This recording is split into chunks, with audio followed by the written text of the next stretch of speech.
Just failed. That's fine.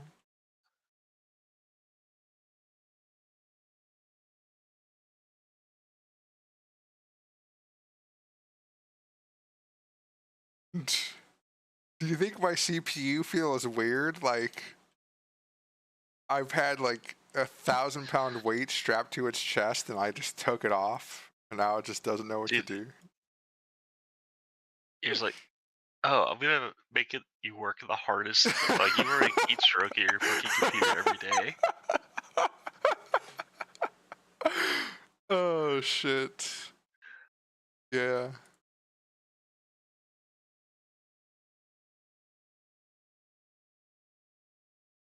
Dude.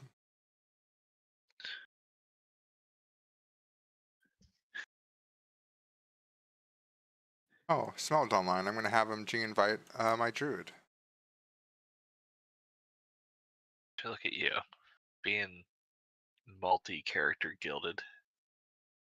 So I caught up to you, I think. How far into 14 were you, if you remember? I do not. Okay. I'm gonna guess like 30%. Okay, I'm about 50%, so.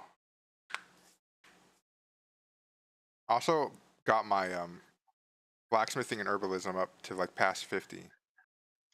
Because I Nice. realized something. Darnassus has 0 copper nodes. It is only herbalism nodes. So there's just herbs everywhere. Oh, that's nice. Yeah.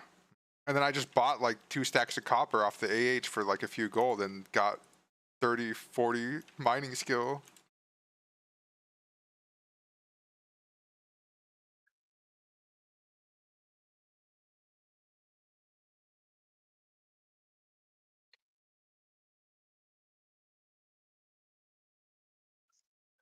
I'm actually 65% through this level. Sorry. I went a little hard. Dude, you're fucking leveler you. My bad.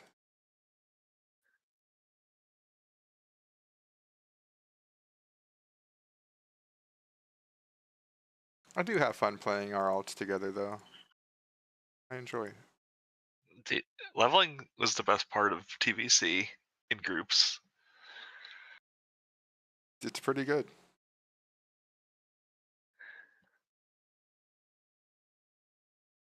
Can't wait to get some like actual levels in and be characters that have like class identity that's not auto attack. That is your identity, okay? Brace it.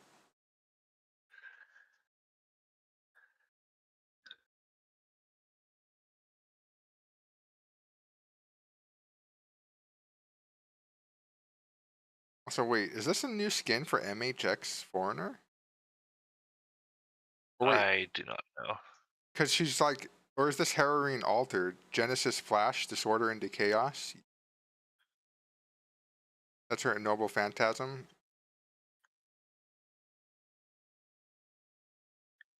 I mean, I imagine she might have a new skin this event, Okay. but I'm not sure. Because there's one of those quests released. Like it's a bonus event mission or whatever, and it gives me Yeah. an SQ, so I'm just doing it. They're having you use Mysterian Halter XX Foreigner. She's got a giant Giga Scythe. Oh shit. Yeah, this is definitely not the free one.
Oh yeah, I logged on my alt initially to get a guild invite, and then I just completely forgot. Like, oh, I was on this character. Yeah, and then when I got back over, it occurred to me. Ah, fuck it. I don't feel like doing a full ass Karazhan. I'm not looking for this. Yeah, because even a fast one's still like hour and a half. Oh, actually, this guy So I guess. responded to me. Oh.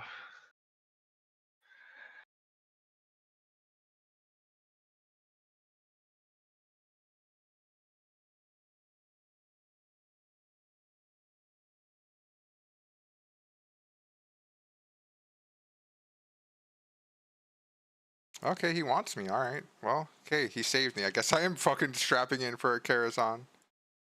Dude, time to go full Karazhan mode. Everything's open roll. Main spec, off spec. Sure. Works for me. Yes. Well, I'm probably gonna go to bed. I'll talk to you tomorrow. Sure. Good night. Thank you for the help. Oh, no problem. Later. Later.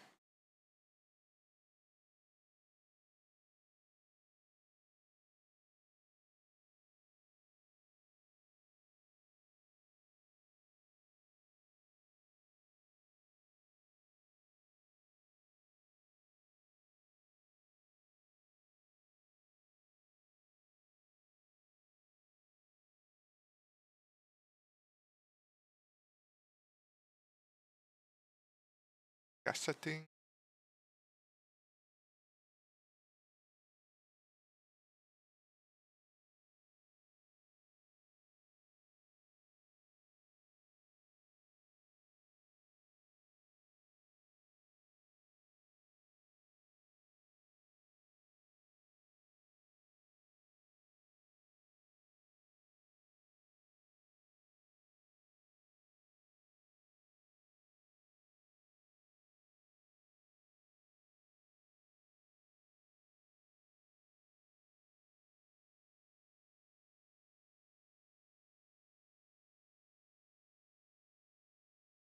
Nice.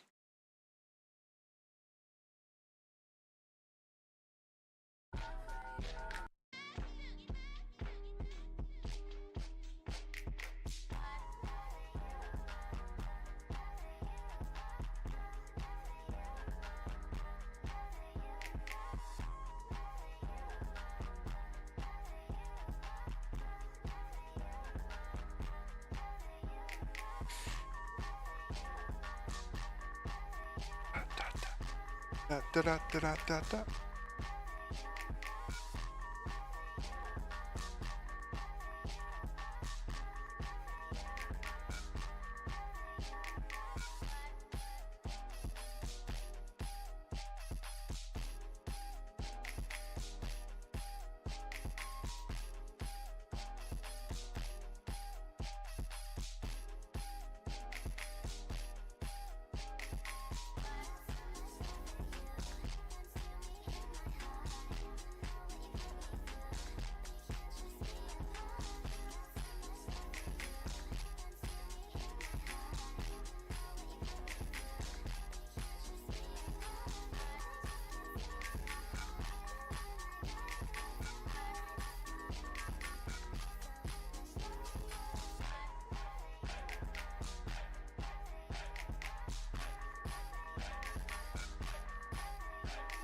I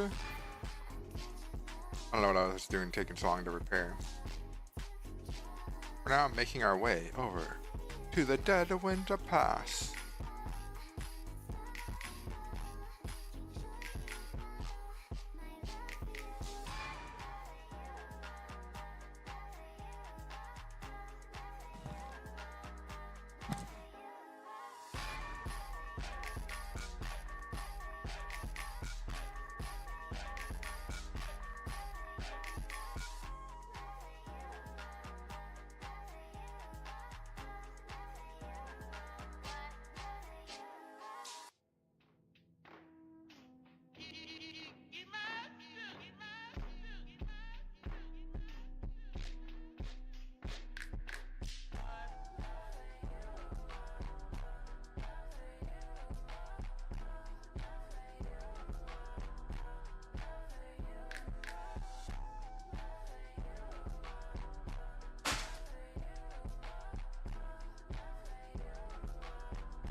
I'm back from my AFK.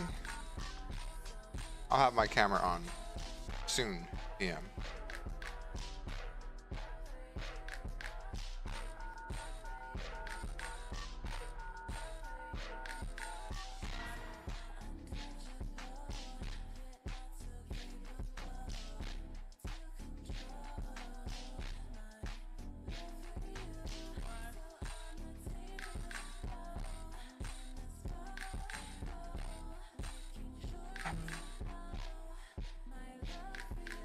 I love her.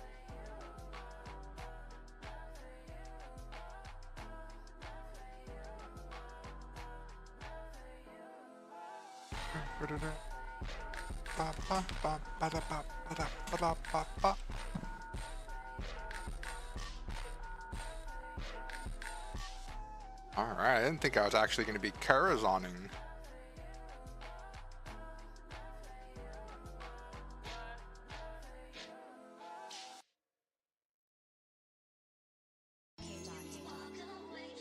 Don't hear me say.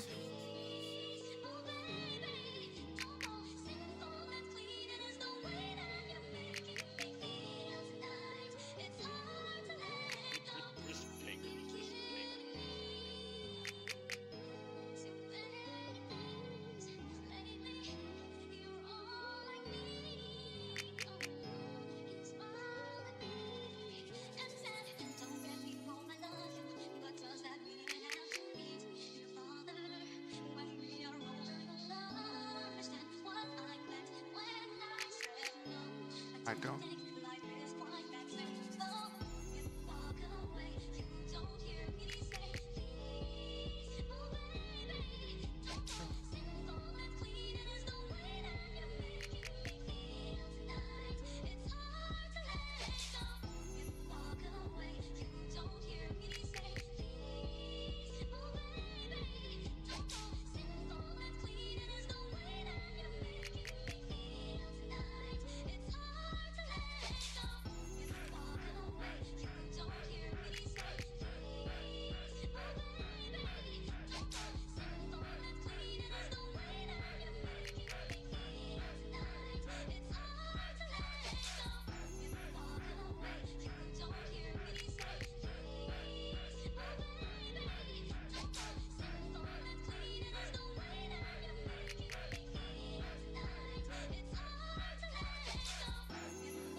Oh, this is a good group. Okay.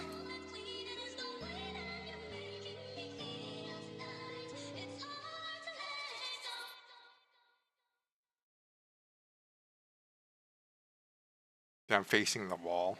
That's so tough.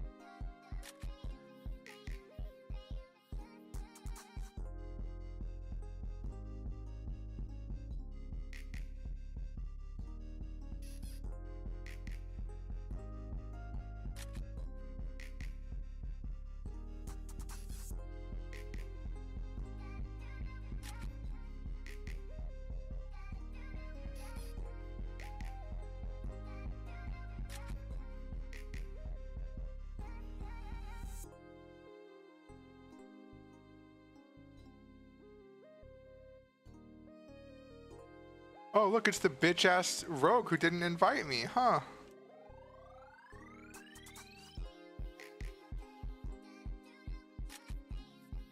I'm gonna just stand right in front of him. Yeah, not work.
The fuck are we doing? I didn't sign up for this.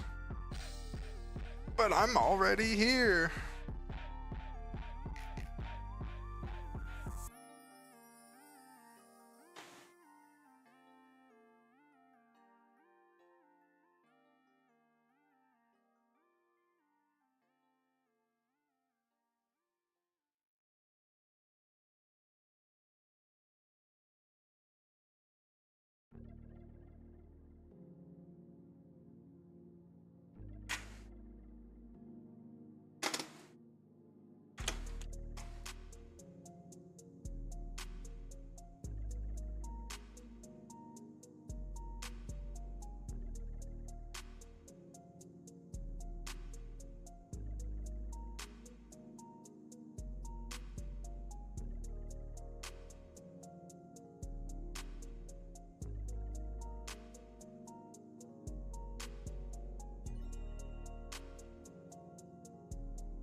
Oh God, what am I in for?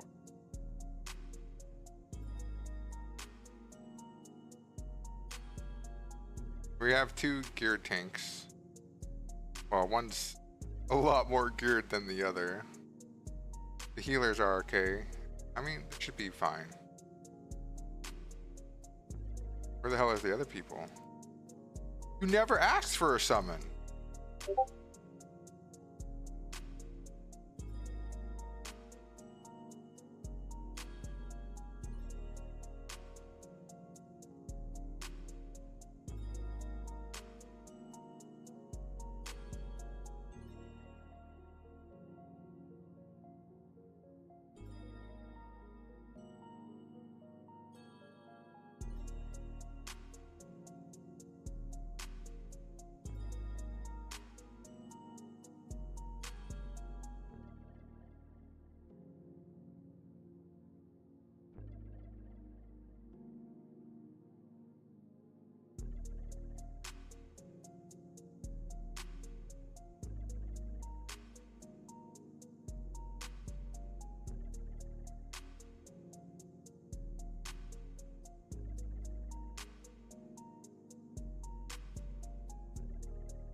Wait, is this a... We have 0 shamans. Oh, this is gonna suck ass.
Yeah, I wonder if this hunter knows that I'm rolling on the bow.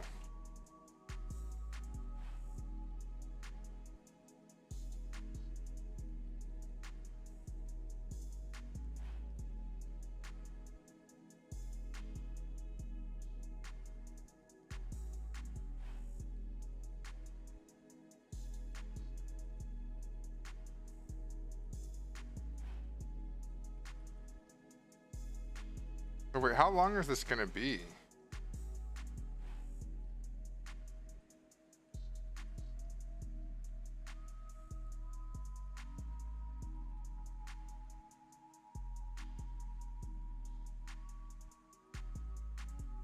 Like, I already want to leave.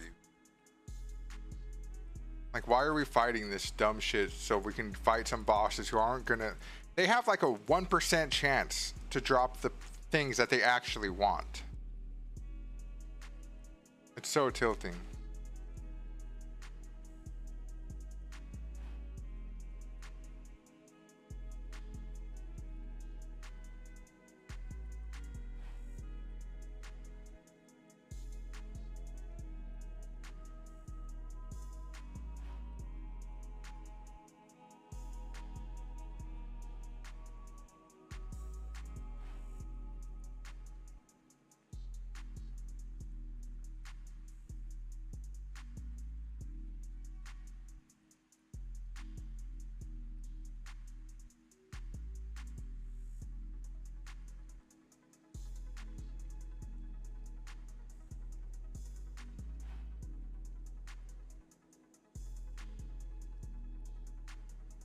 We're missing a mage and paladin.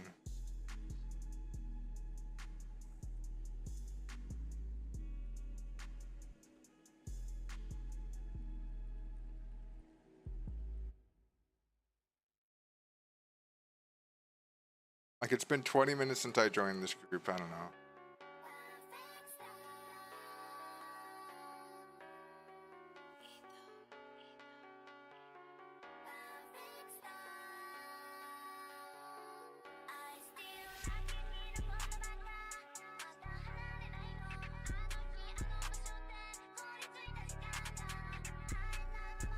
I fucked that up.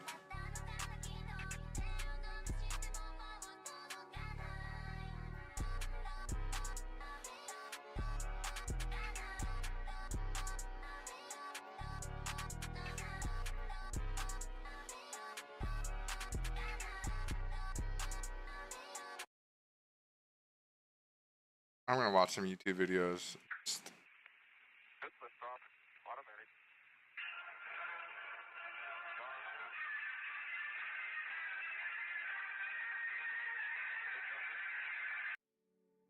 Anybody who watched the original moon landings probably has their own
All right. Fucking dumbasses favorite clearing this moments. dumbass Believe shit me, now. there were so many of them when it came to the Apollo program, but the Artemis program and the return to the moon in the 21st century is so radically different on every conceivable level, and we've all heard a lot of different stories about what's going to happen. You've been told that SpaceX is about to walk all over everybody. You've been told Blue Origin is a joke. At least that's what I used to say until recently.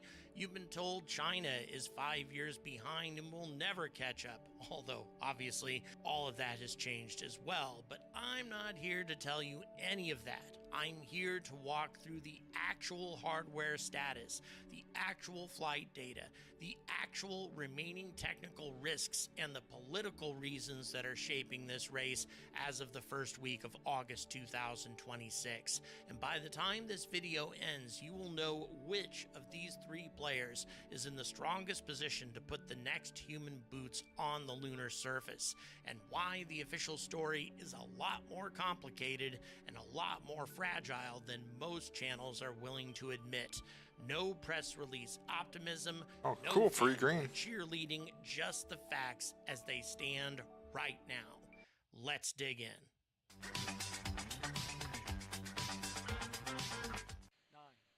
8, 7, RS-25 engines lit.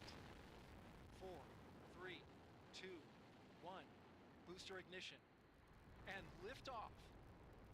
The crew of Artemis II now bound for the moon. Humanity's next great voyage begins.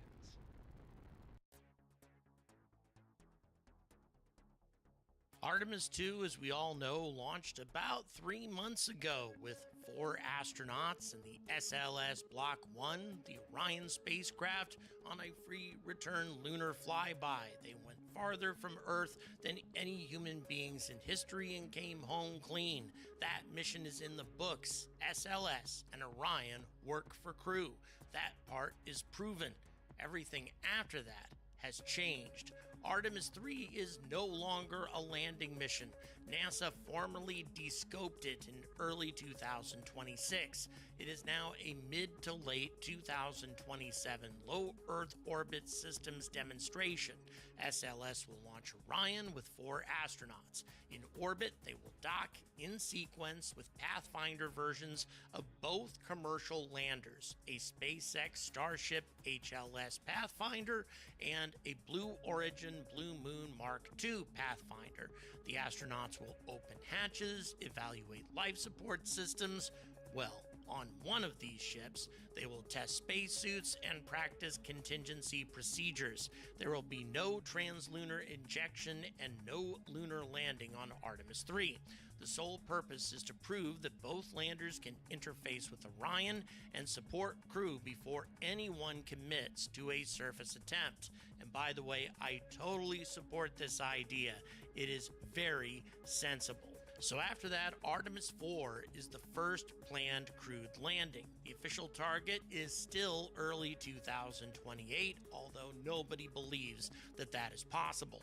And then Artemis 5, believe it or not, is targeted for late 2028. According to NASA, we're going to land human beings on the surface of the moon not once but twice in 2028.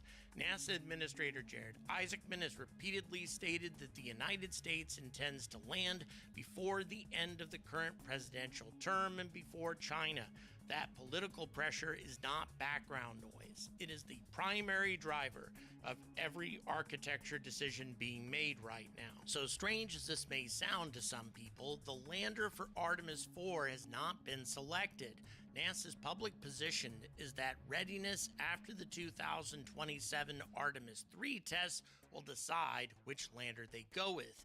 In theory, either SpaceX or Blue Origin can win the first landing slot. In practice, the supporting architecture, the tanker requirements, the upper stage strategy, and the political incentives are already shaping which path is being prioritized. One more critical detail. Artemis 3 is flying with a spacer in place of an upper stage. SLS doesn't have an upper stage for this mission. That decision was made specifically to preserve the final available interim cryogenic propulsion stage, or ICPS, for Artemis 4. So even though you probably heard that Starship is definitely going to be used to push Orion from Earth orbit to the moon, that is not a done deal. That last ICPS is a proven piece of hardware. It has already sent Orions towards the moon on Artemis 1 and Artemis 2. Whether that stage is actually used for a traditional translunar injection or is used only to put Orion into a highly elliptical Earth orbit so Starship can do the heavy lifting is one of the central unresolved questions we're going to be examining. That is the real schedule, not the 2025 fantasy, not the will land in 2027 marketing. This is the current baseline as of August 2026.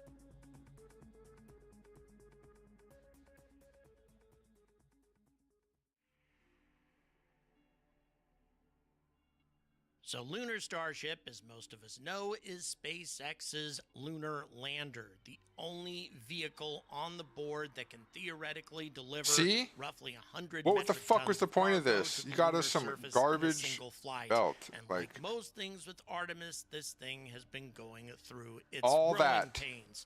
If the for full a architecture works, it is obviously you weren't going to get the transformative resist to any gear. serious This group lunar is base. fucking That stupid. capability is But I'm real already in it. physics, not hype.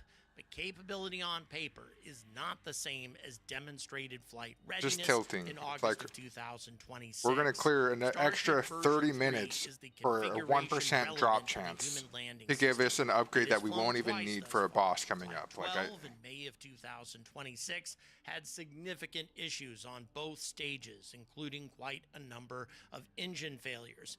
Flight 13, July 24th, 2026, was a clear step forward for the upper stage, the ship, and for the booster too. It successfully deployed a batch of operational Starlink version 3 satellites, which re-entered in about 20 minutes, but still, they were deployed.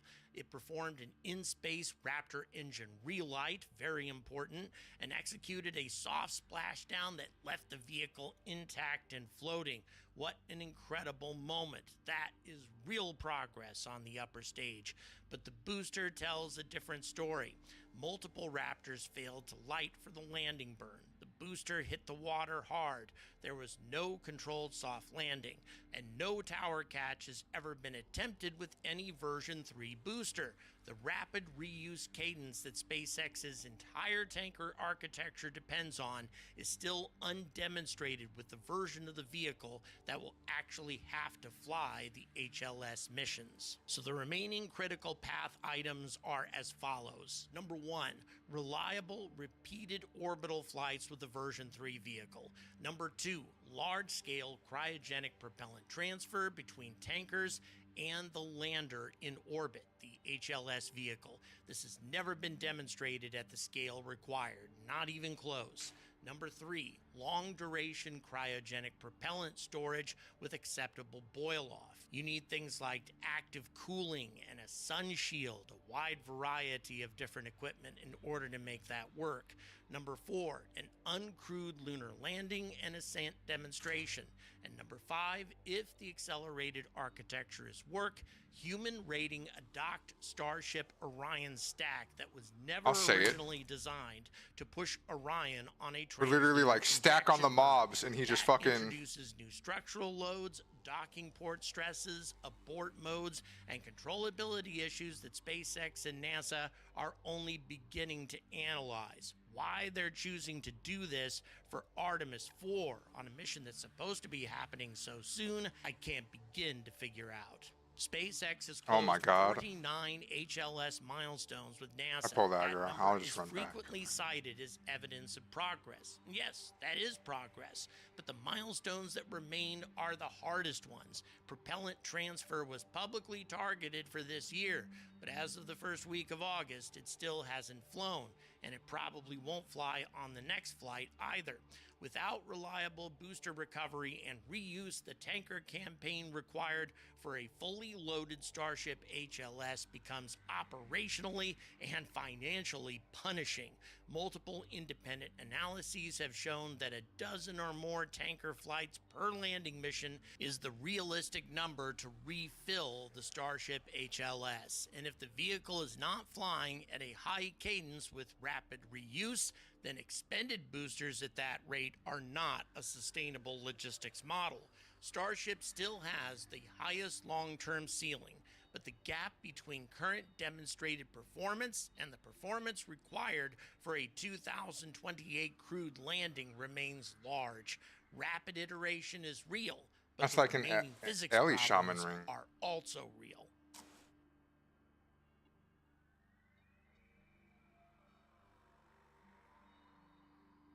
Blue Origin is no longer the company that could only fly a suborbital tourist vehicle, the suborbital bungee jump as I used to call it. That era ended last year. New Glenn has 3 flights on the books as of August in 2026. There's NG-1 in January of last year that reached orbit, actually a pretty high orbit, but the booster landing failed as most people anticipated. Then NG-2 in November of 2025. This was a full success. The first booster soft landing on the barge Jacqueline was accomplished, and more importantly, it deployed NASA's Escapade twin probes onto a trajectory that took them to a Sun-Earth L2 loiter before a later transfer to Mars, an interplanetary mission deployment. New Glenn has already done something Starship has not. Delivered a payload onto a deep space trajectory. Actually, Starship hasn't delivered anything into an orbital trajectory either. Then NG-3 in April of 2026, the booster landed successfully and was a reused vehicle, but the upper stage injected the payload into the wrong orbit.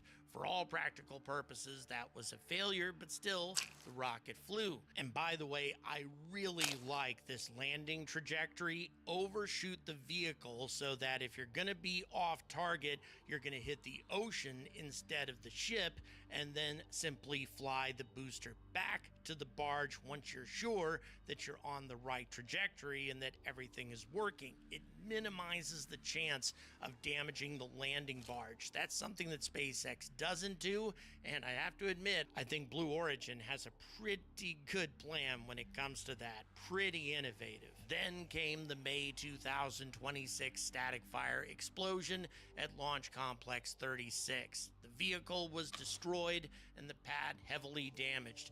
Blue Origin is rebuilding with a hybrid transporter erector concept and still publicly targets a return to flight before the end of 2026. And given that their plan is not to rebuild the old facility, but to build something better designed for New Glenn, something that might be simpler, they may be able to pull that off. NASA has stated that it is laser focused on the Blue Moon lander itself and is prepared to consider alternate launchers if New Glenn's recovery slips further. Now on the lander side, Blue Origin holds a clear near-term advantage in crewed systems maturity. The Blue Moon Mark II Pathfinder that will fly on Artemis III includes a functioning, pressurized crew cabin and a working environmental control for life support system, or ECLSS. Starship will not. Astronauts will open the hatch and enter the vehicle for evaluations. As I said, the Starship Pathfinder for the same mission is essentially a production line V3 ship fitted with a docking adapter. It does not carry a full crew cabin or operational ECLSS for the 2027 test.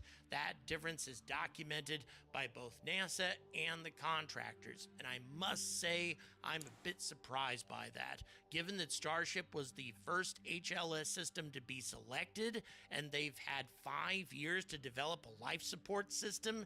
It almost seems to me that Elon thought he was going to be building a Mars ship, not a moon ship when Trump was elected, and that turned out not to be the case, and now he's been playing catch up.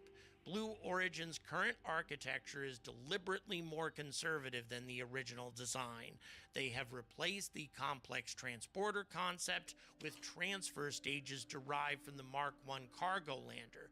That reduces the number of new technologies that must work on the first crewed flight. Multiple Mark I vehicles are already in production. That's a cargo vehicle, though. The company has responded to NASA's call for acceleration.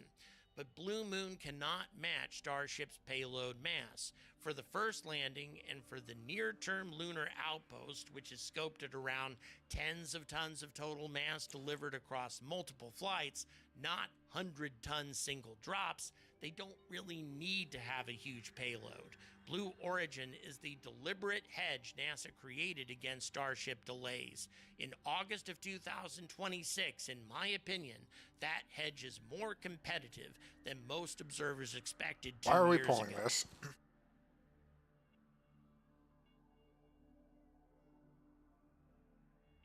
So this is the chapter that matters most, in my opinion, for understanding Jared Isaacman's decision space. For the Starship HLS path, the accelerated architecture is explicit and confirmed. Orion docks with Starship in low Earth orbit. Starship then performs the translunar injection burn that the ICPS used to carry out and carries the combined stack to low lunar orbit. SpaceX's Jessica Jensen confirmed this publicly at the June 2026 Johnson Space Center event.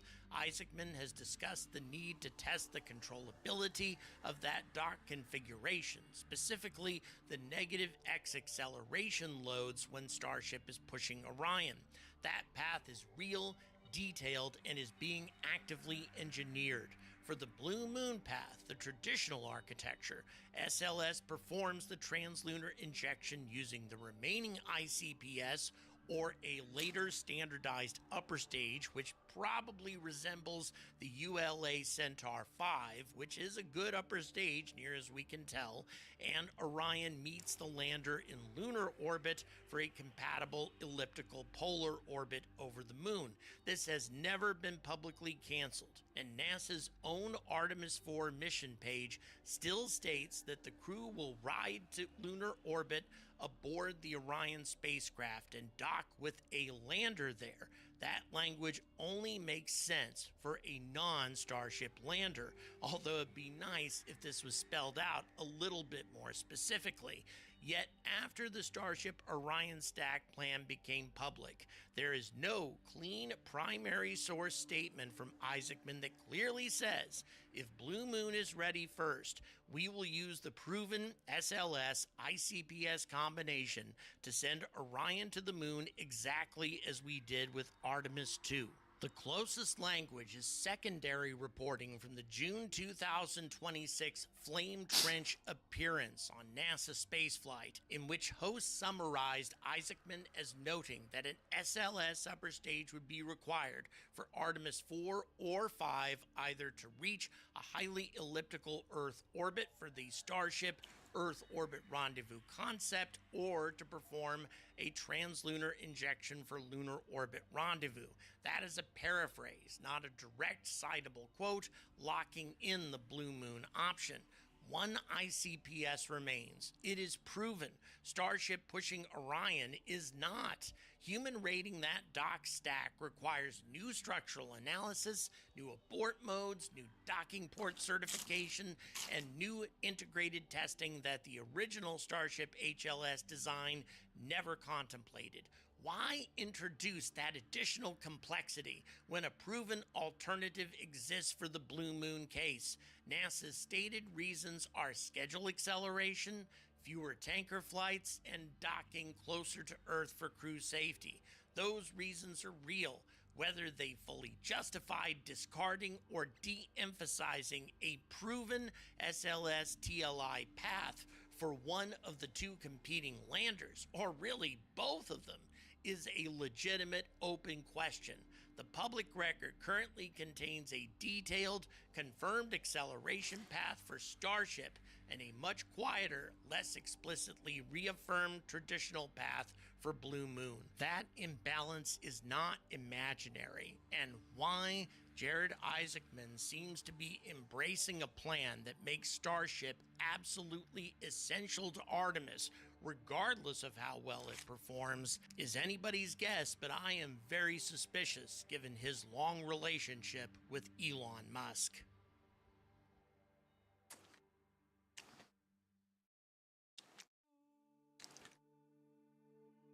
While the United States debates architectures and contractor priorities, China is executing a plan that looks a lot like an updated Apollo. The architecture is dual launch Long March 10. One rocket launches the Mengzhou crew spacecraft, which is the equivalent of the Orion for China, and the second launches their lunar lander, the Lanyue, which you're watching right now, performing simulated landings in simulated lunar gravity, which, by the way, we have yet to do. The two vehicles dock in lunar orbit. 2 astronauts transfer, descend, and return. Classic lunar orbit rendezvous with no massive orbital propellant transfer required. Hardware progress in 2026 is very concrete. In February, there is a successful low-altitude Long March 10A demonstration that included a Mengzhou Max-Q abort test and booster recovery. And then in July, the Long March 10B orbital debut with China's first successful recovery of an orbital-class booster using a C platform net. The Lanyue landing and ascent tests were completed on Earth in 2025. The Mengzhou orbital flight test is expected later this year, and the Chang'e 7, a South Pole robotic mission, is targeted for this month. China's official public target remains before 2030. But most serious external assessments cluster the crewed landing in 2029 or 2030. Their public timelines have historically been conservative relative to the hardware that they are actually testing. They do not need to invent large-scale cryogenic propellant transfer for the first landing. They do not need to human rate a brand new dock stack of vehicles that were never designed to work together. They just need to simply continue hitting the tests already on the schedule with vehicles that for the most part are complete. That is a lower risk path to first boots than either American commercial lander currently faces. Now, in terms of putting large amounts of cargo on the surface of the moon for a big lunar base, well, both Blue Origin and Starship have a better option there. But China has the clear edge when it comes to grabbing valuable property at the lunar South Pole.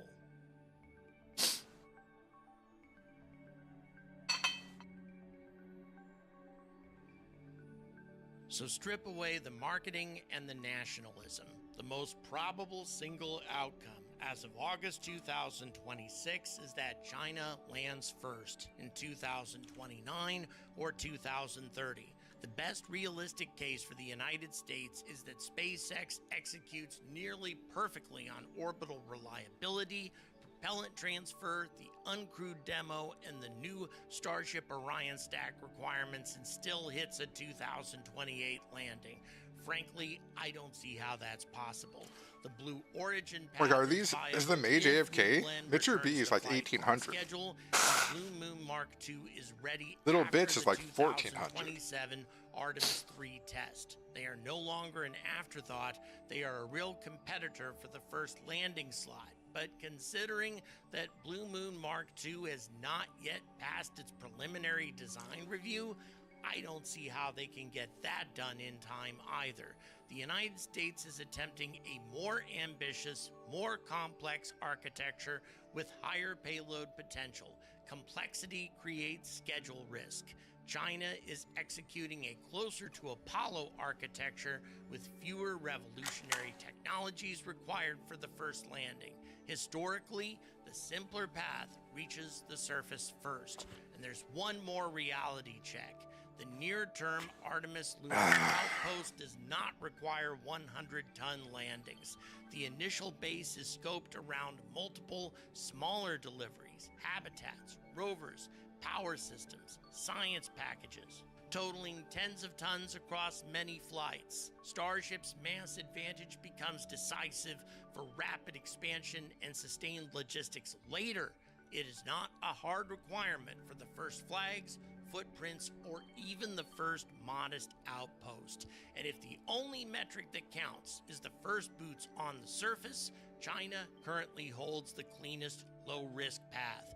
But if the metric is who can build a real, expandable, high-mass presence the fastest once they are there, Starship still possesses the highest ceiling, provided the remaining hard milestones are closed. Blue Origin occupies the pragmatic middle ground, more mature on certain critical crewed systems today, more traditional architecture, lower payload, but genuine progress and a deliberate role as NASA's risk hedge.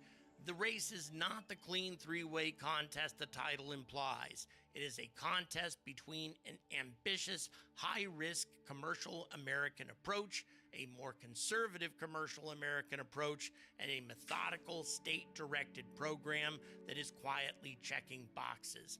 As of the first week of August of 2026, the methodical program is in the strongest position for the first landing. But that assessment can change. Flight tests can succeed.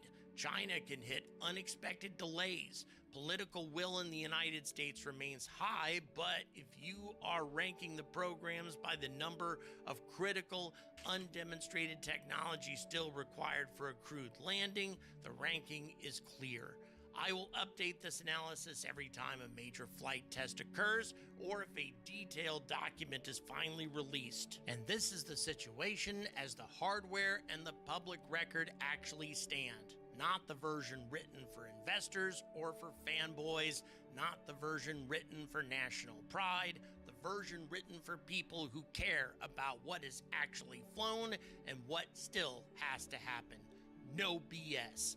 Thanks for watching. Please don't forget to like, subscribe, and hype this video. And if you want to see this kind of content continue, please consider supporting me on Patreon. All the details are in the description.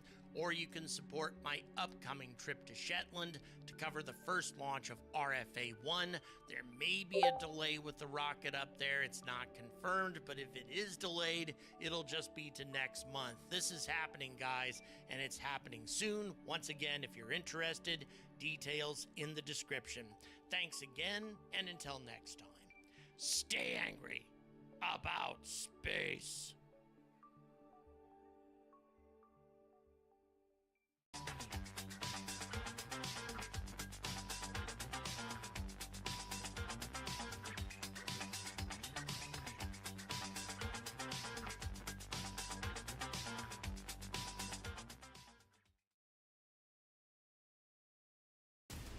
For thousands of years, Scotland has been an epicenter of otherworldly phenomena. So many high-profile UFO cases and other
Actually, I could give it a lot of slack. I think you could actually get some slack to plug in over there.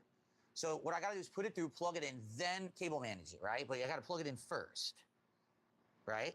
This is the hard part, says James. Okay, I'll believe you. I actually don't even know which way. Do I plug it in this way or do I plug it in that way? I don't know which way to plug it in because I can't see the other side. Let me get this out of the way.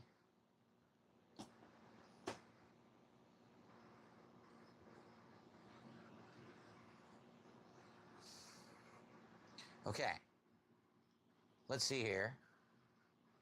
I'm going to push it through, and I'm going to go to the other side and see what it looks like.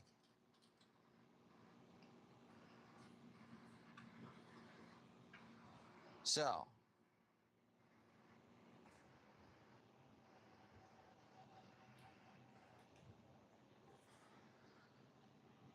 Oh, boy.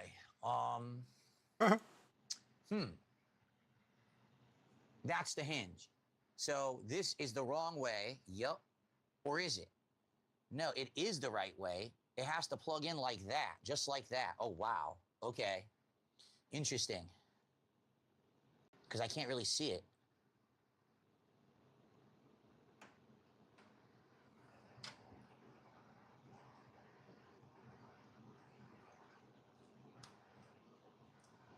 Okay, I think I got it in. I think it's in.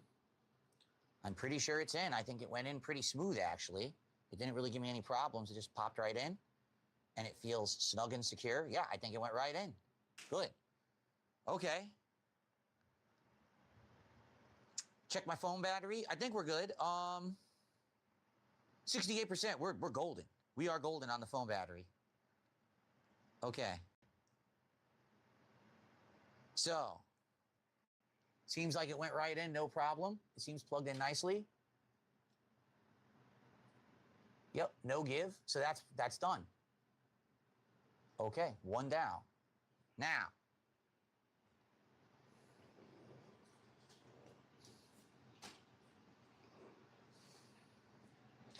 we will do the cable management, but we should probably get everything together, like get this one together as well, because that one's going to do, see, they're going to go in here together next to each other.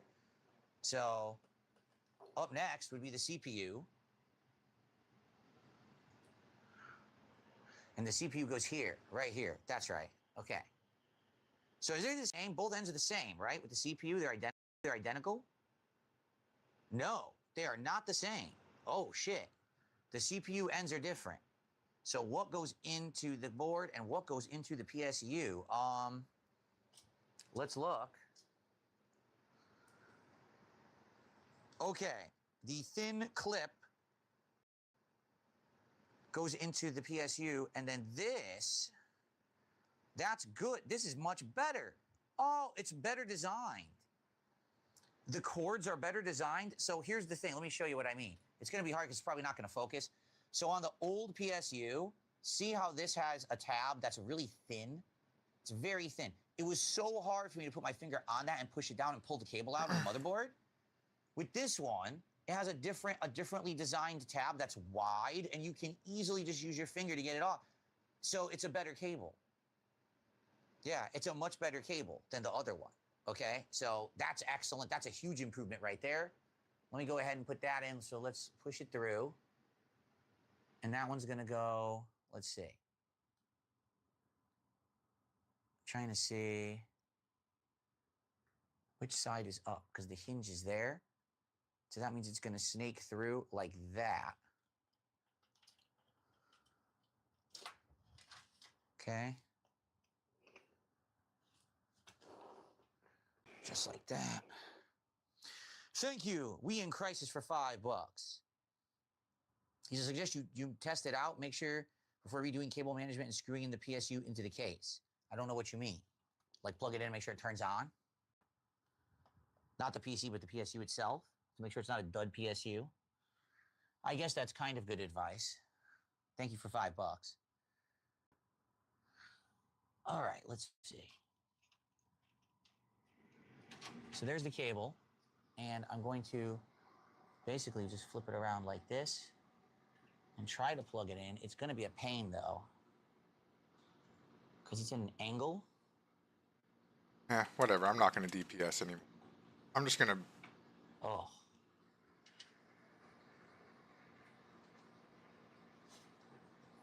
I I can't see. That's the problem. I can't see it to do it.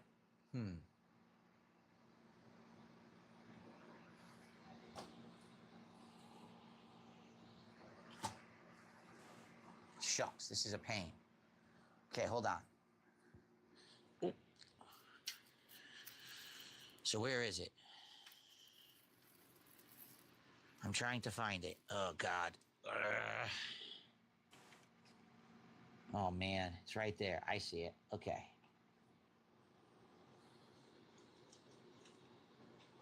This is the most annoying one. It's at a weird angle. I'm going to end up pushing these white wires and breaking them, which I don't want to do, because that's going to break the fan. Here we go. Got it. Okay, got it. It went right in snug. Sweet. 2 down, 1 to go.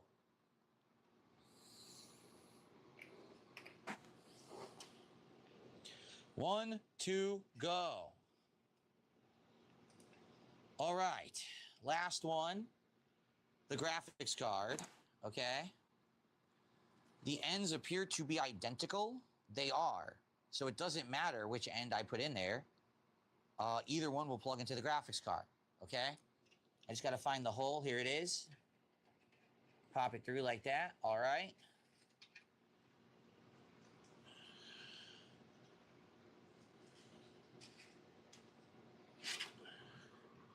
And it fell right out. Son of a bitch.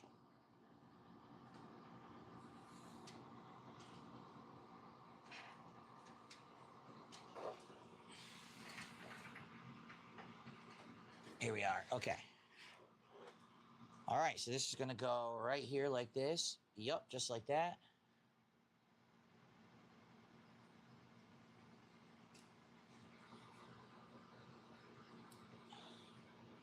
There we go.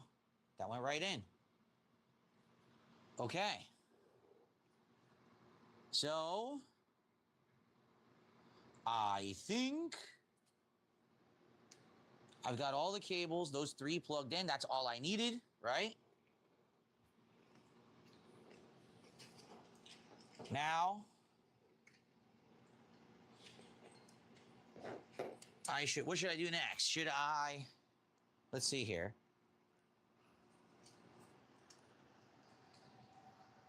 Should I do the cable management and then plug it into the PSU, then screw the PSU in?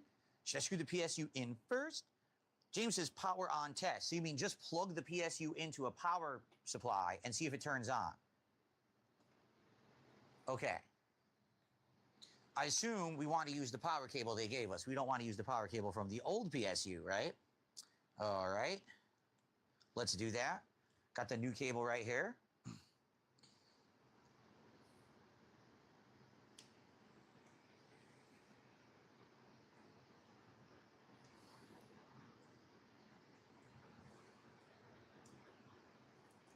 Right, so, all right.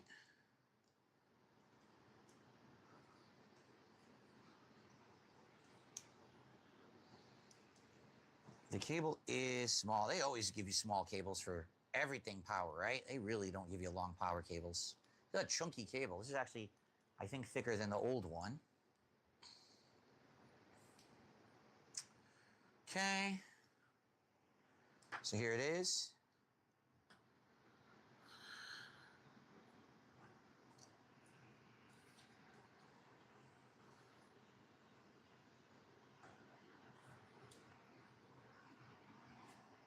There we go. Plugged in. So now I'm going to run this to the back of the UPS. Okay, I'm going to unplug the other one and plug this in where that one was plugged. Let's do that.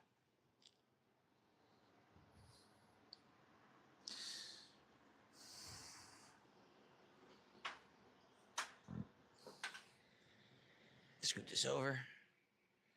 Okay. Shit, what one was it? Was it this one? It is this one. Yep, okay, let's pull it. Okay. All right, got that. Get this out of here. Okay. Toss that up there. Get the new one here.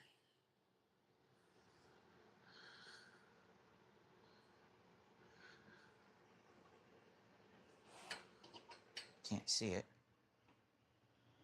Here we are. Okay. It's now plugged in. Okay. So first off, it's plugged in. How will I tell if it's getting power? It doesn't have a light anywhere. Do I just turn on the power switch? I don't see, there's no light. Normally anything electric, it'll have a light that turns on when you plug it in, but it doesn't have a light to tell that it's getting power. See? Huh. See what I mean? There's no light on this thing. Plug in the cables, okay? People are saying plug in the cables. All right, so this is motherboard or CPU. That's in. This is graphics card.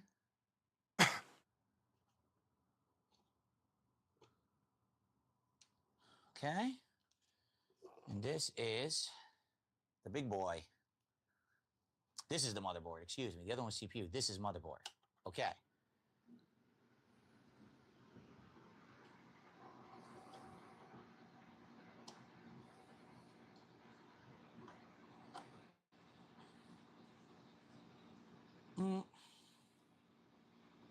It's not really fitting in all the way. Uh-oh. Why is it not going in all the way? That's not good. This last cable is not going in all the way.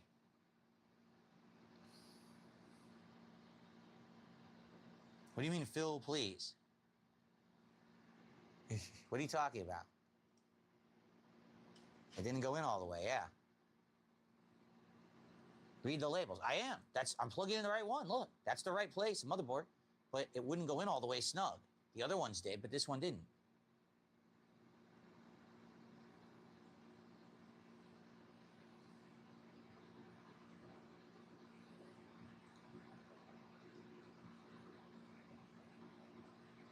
Am I good? Because I just got to get this one in, but it didn't go in snug. Okay, now it did. Okay. So all the cables are in.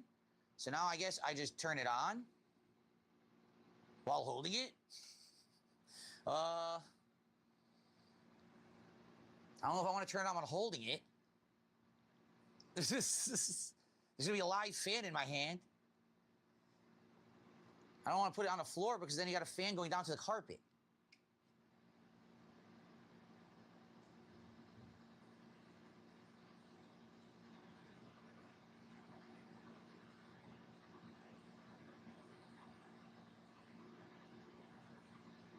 Lay it in the case.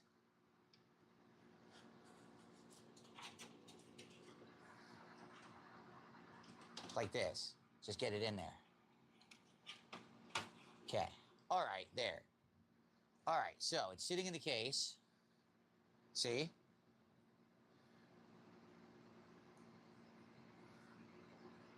I haven't done anything yet. I haven't turned anything on. Okay?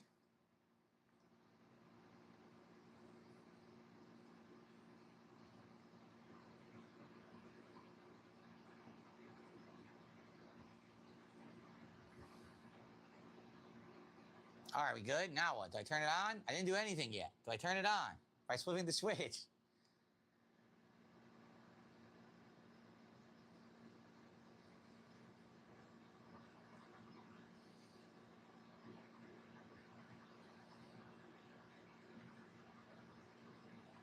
So people are saying you should have plugged it in first before you plugged this in. Well, it wasn't on, but it's too late for that now, so.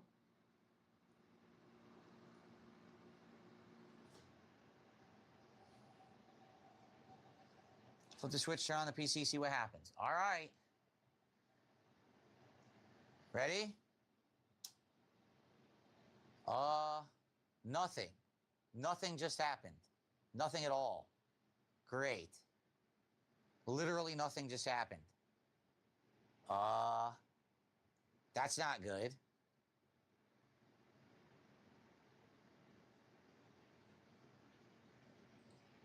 You see lights? Oh. Do you? No, there's nothing. Nothing happened. I don't think so. Hold on. No, nothing happened at all. No power. No power, guys.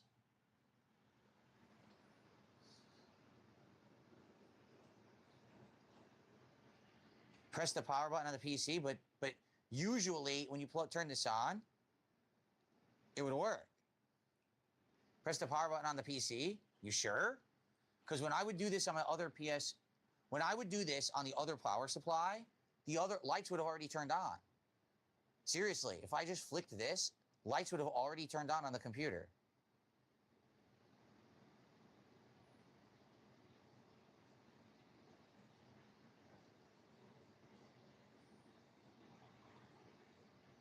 It's a new supply, so it has nothing. So now turn on the computer. Press the, okay.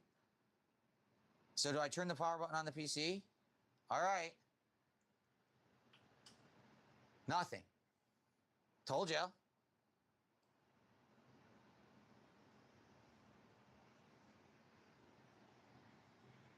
Wait. Oh, the fans did turn on the PSU.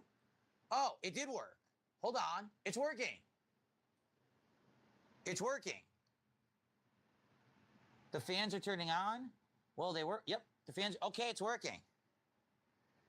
The fans are turning on. The memory is powering up. The graphics card does not have the red light on it, claiming that it doesn't work. This is good. It's working. All right. That's neat. Okay, so it did work. That's excellent. This is the first power cycle. Got it.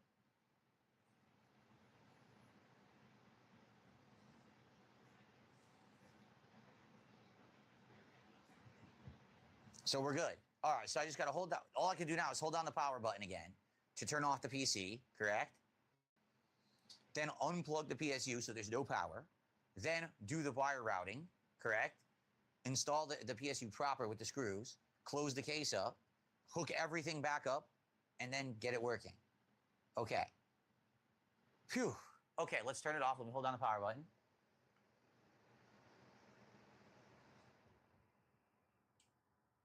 Okay. It's turning off. Cool. Phew. All right. All right. To be honest with you, I think this was much easier than I thought it would be. I thought I was going to have to unhook all those cables from the motherboard, and I didn't have to. So it ended up being way easier than initially I thought it would be. Okay, so turn this off. Unplug. Right? Okay. Then install and then cable manage, right?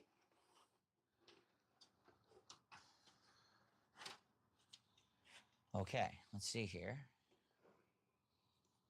And this is a much better PSU than the one I had. The one I had actually was rated very poorly online. People were complaining about that old one constantly, saying it had tons of issues. It was a piece of unreliable trash. So I'm glad that I bought myself a good one for this unit. I mean, I can't believe literally everything about this PC is mid. This is the streaming capture PC. This is not the gaming PC, okay? The gaming PC has some pretty good stuff. This one's kind of a mid PC. I didn't want to go crazy because it's just a capture streaming PC, so I didn't spend an insane amount of money on it. But I am upset that they gave such a garbage PSU in it. It doesn't make sense that they actually skimped like that, but they did. Oh, let's see. I got to get this to line up. This is a pain.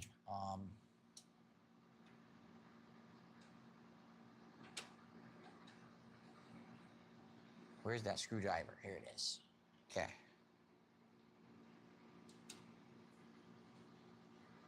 Here we go.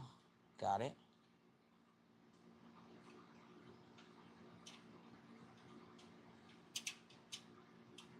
All right, got that one.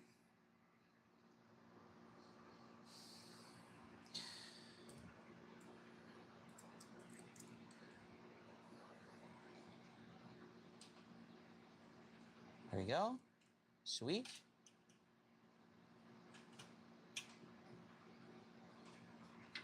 Make sure it's good in there so it doesn't vibrate.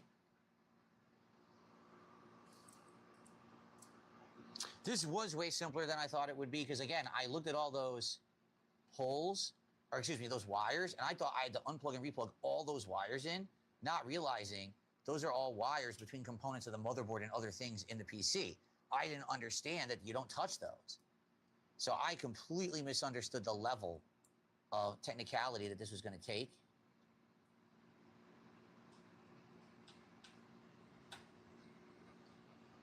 This screw will not go in.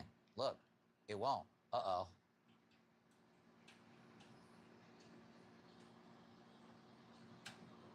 It actually won't go in.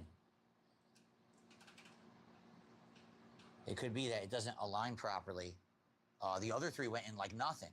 This one won't go in. Maybe if I loosen the others a little bit, it'll give it more give.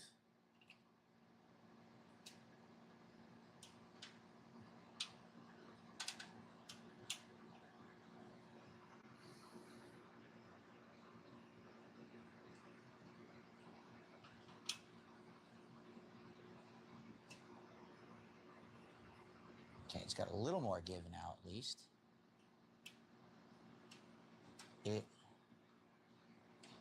It still won't go in. Yeah, it's not going in very well at all. It's really tight. But, I mean, I'll make do. Here you go. Okay. It's not perfect, but hey, I got it in. Okay.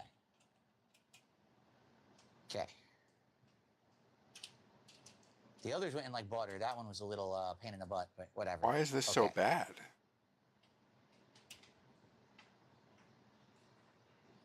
Okay. That's now in.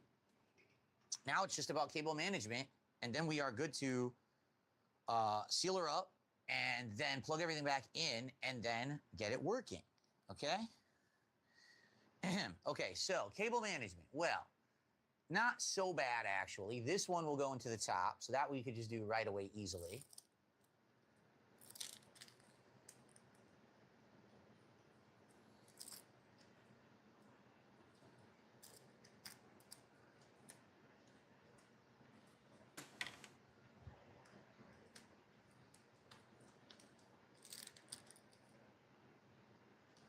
Done. These two will go into this one, and same thing. These two go into the bottom, and then we're done.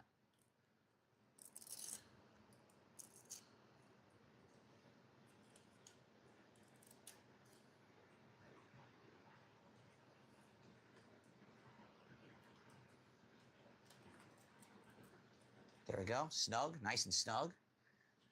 This has some slack, actually. This one actually had more cable with my new PSU than it did with the old one.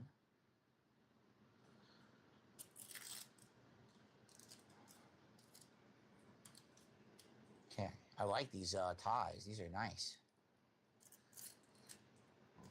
Thermaltake ties, because it's a Thermaltake case.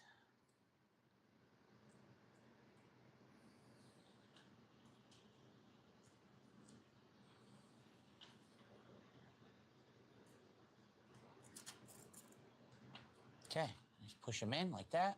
Yep. All right, and then just get the side back on here. All right. Wrong side. This is the correct side.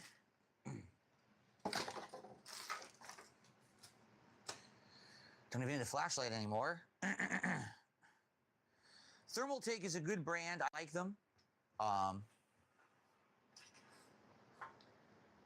Both of my cases are Thermaltake cases, and I like both cases a lot. Okay.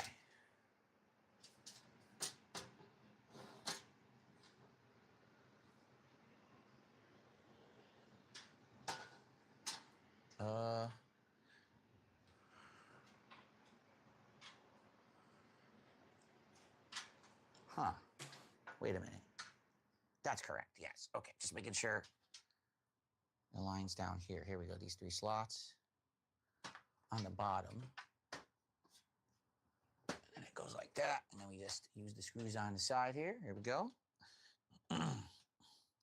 No, I did think this was going to be way harder, guys. I did. I 100% thought this would be a much tougher endeavor. Now, let's hope that this PSU was the problem, right? I mean, let's really hope that this solves it and the thing doesn't turn off again. Because if it turns off, we're back to square one. You know, we're 100% back to square one. If we turn this guy on and I go to upload or whatever, and it turns off again, you know? Hooey. All right, well, there we are. There's the cable. I actually push it in a little bit too. It was a little extra, a little slack. Okay. And I got to put these things back on. This down here. There we are.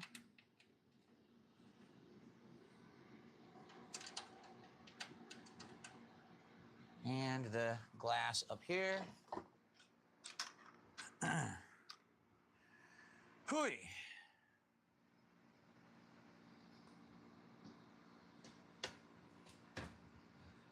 Well, if you guys enjoyed this tonight, we're not done yet because I am going to hook everything up and see if it works.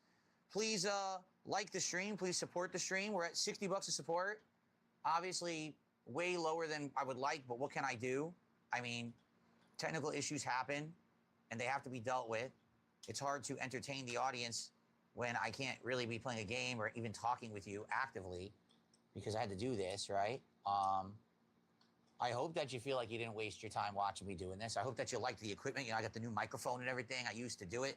I'm using the camera with this, you know. Hopefully it was entertaining for you. If it was, then please support the stream in some way, okay? Everything back in the box. Now I gotta hook up all the cables. Okay. I can tell you right now, even if this isn't the problem, I'm still keeping this PSU. I want it. I want this one. I'm not gonna, that other one, I hate it. I don't like that one.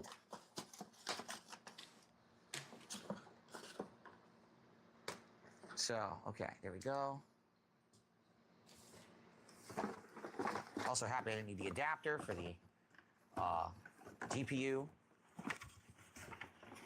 I know, I just cleaned out my closet and I'm gonna have a bunch of junk for the closet. Ugh. Or maybe not. Maybe I'll, like this power supply, I'm gonna go throw it in my garage. I'm just gonna toss that into the trash and go to the dump and get rid of it. Okay, so let's now plug in all the cables. Okay? You think the problem was the PSU? I do think it was too. I think the problem was the PSU. And that's why also last year, remember I was trying to do 3 webcam setup and one of the webcams kept continuously turning off. And I was like, what gives? What is going on? Why does it keep turning off? I legit 100% believe that it was because the PSU is a weak piece of crap and it couldn't handle the throughput of 3 different webcams and it would just shut one down. It was so weird the way it would happen. Okay,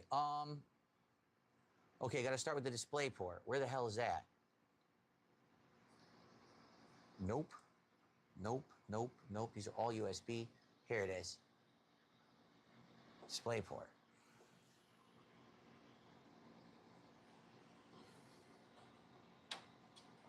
Okay. And Ethernet. Plugging all these in. Ethernet. And there were 2 USBs that sat right next to it. I don't recall what they were, which sucks because I had everything nice how I liked it. Everything was the right distance. Everything was the right spot. And now I don't have any clue what was plugged where. So this whole thing could end up screwed up, and I don't know. Well, it's life, I guess. Here we go. Put this here. That's USB-C. I believe that's one of the webcams. And then we have a USB here. And then we have a USB right next to it.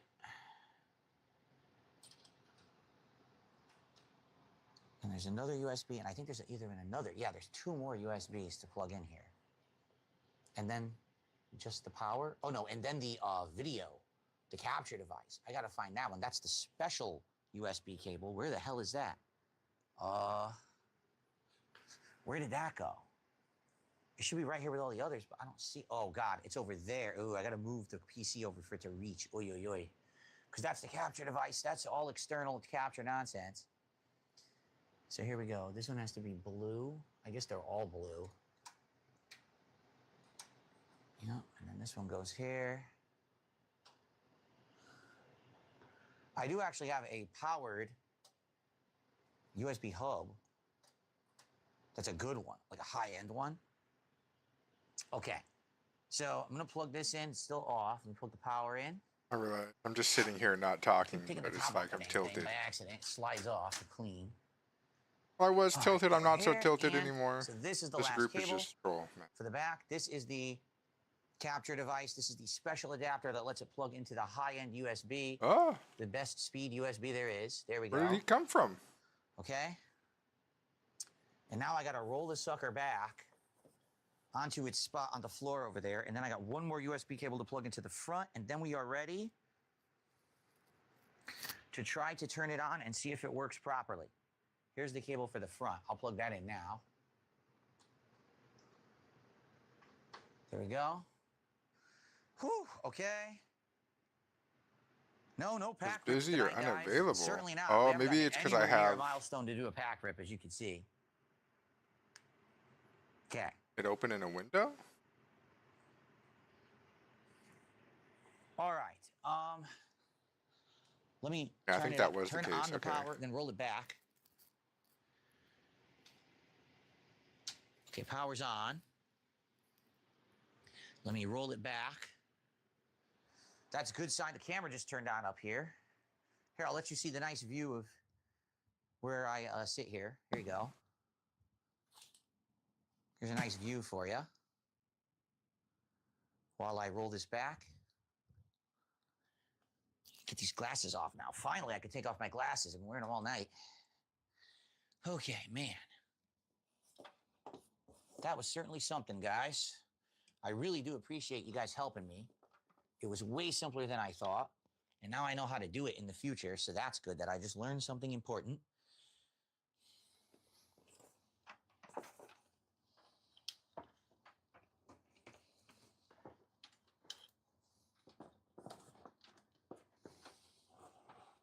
Okay, so power cable is chunky. And I don't want this to knock other cables out.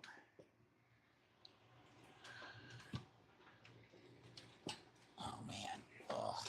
Okay. Okay, so the PC is back to where it's supposed to be. Cables are not exactly how they're supposed to be at all. They're all disheveled. So I'm going to have to try to get them back to where they used to be. Okay. The good news is, I know it's working. Well, at least I know it has power to it because my device turned back on. My capture device, and I can see the pass-through working again. All right, I'm going to turn on the PC. Fingers crossed, everybody. Fingers freaking crossed here. Please let this work. Please, please, please. And let that have been the issue. Please let that have been the issue. Oy, oy, oy.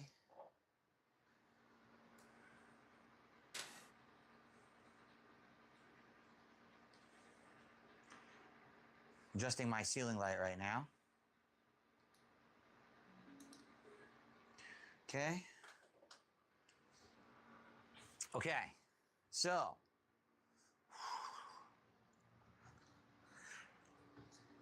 That was certainly fun, wasn't it? Wow.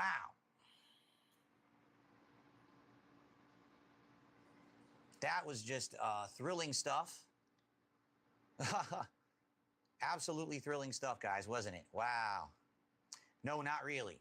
That was not thrilling. That was a chore and a pain. And I hope we never have to do it again. Okay? All right, so.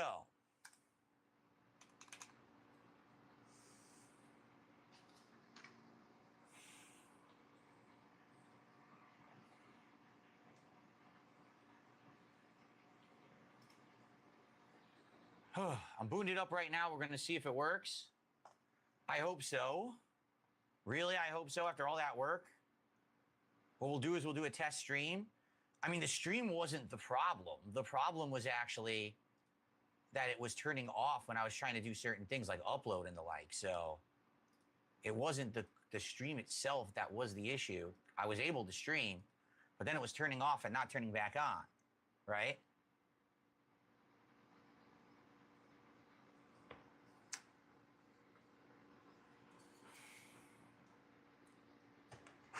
Okay.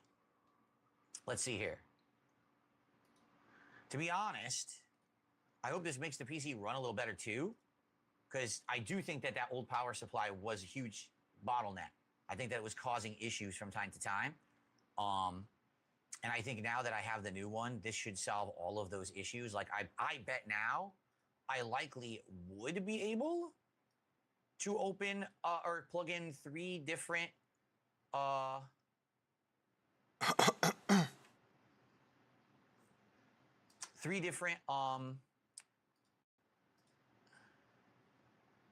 webcams at the same time, because I wanted to do that before and I couldn't. It wouldn't work anymore, so I gave up.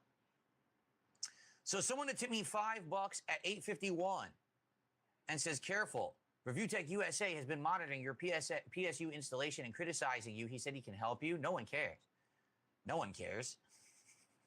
Who would care about that? Thanks for $5.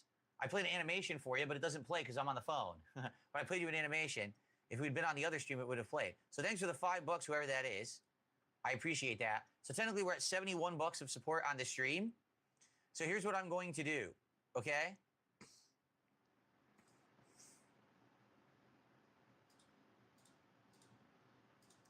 I am going to shut down this stream on the face cam here, the phone. I am now going to set up and try to stream for about half an hour to an hour on the regular channel, on the regular thing. And we'll just hang out. I mean, we can't play a game now, but obviously we can chill. And what I'll do is we'll count it as if I just got $75 of support and go from there. All right.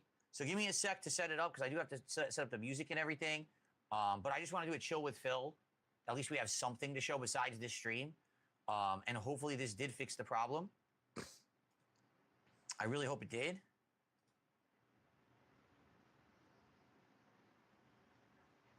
I guess we're about to find testing. I guess we're about to find out, right? All right, so guys, I want to say thank you for helping me for the past 2 hours to do that. It's done. And now I have a better PSU, which I feel like I needed anyway. It kind of was something that I was going to eventually ended up having to do, because that one was really a piece of garbage that came with that PC.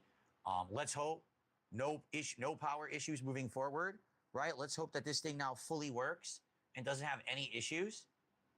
Okay? All right. All right, I'm going to end this stream. Go check out, see how it says here. I'm going to change this. Instead of it saying emergency text stream, I'm going to say chill with Phil, impromptu hangout to end the night, August 3rd, 2026, okay? So we're going to do that both on YouTube, and we're going to co-stream that on Kick, and I'll hang out with you guys for like 45 minutes or so. Sound good?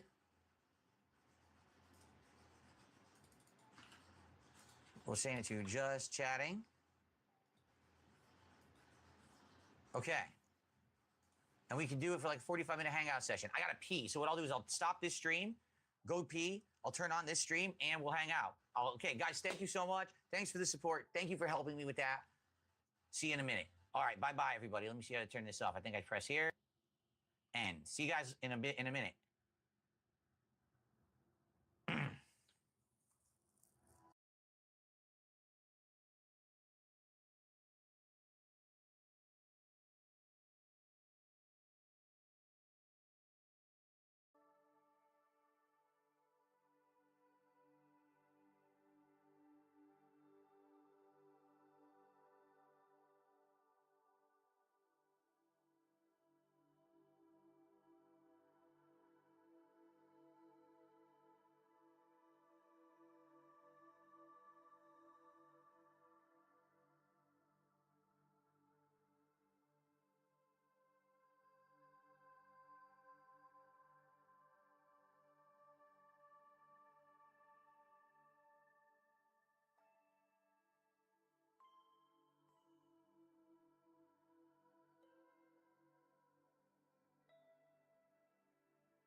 This has been a problem all summer. I go to the clubs and a lot of them are just fucking empty. Nobody's fucking dancing. Nobody's moving. Been like this whole fucking summer. This is just the problem with clubbing in summer. It's just most of those places are empty. You gotta find other places to go. It's like, okay, where the fuck do you even go, right? And then the other places I go, it's like, I mean, nothing else is really the same. It's not very fun. I didn't go this year, but I dropped people off there. I see. I went on Saturday, and apparently on Sunday there was a very big storm.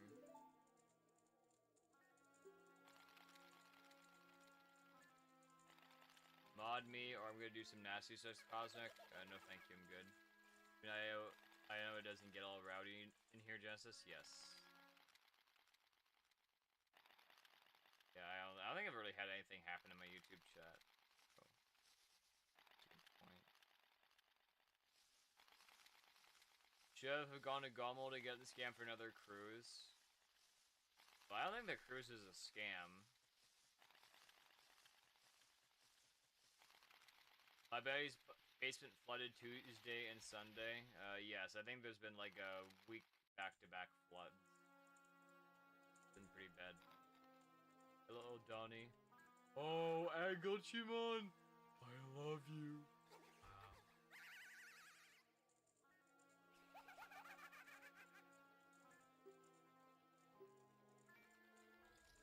Gotta become a music festival girly.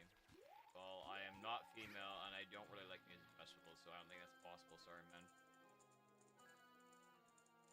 Come to my house to dance. There's always people here. I got people there, but they don't probably gonna want to dance with me, so it's not gonna work. Don't want to be the only dancer on the floor? No, I really don't, man. I think after the important point, it just gets awkward. Like, you can try and dance to get people to join you, but if nobody's moving and it's pretty empty, then, you know, you're just making a fool of yourself. It's not very fun at all.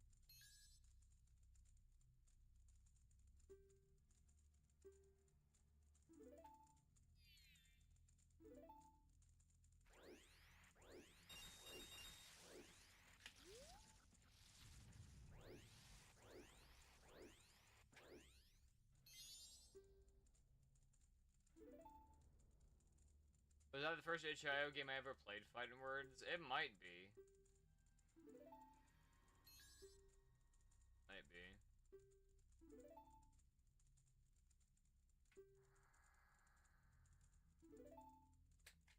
Hello, Prompt God.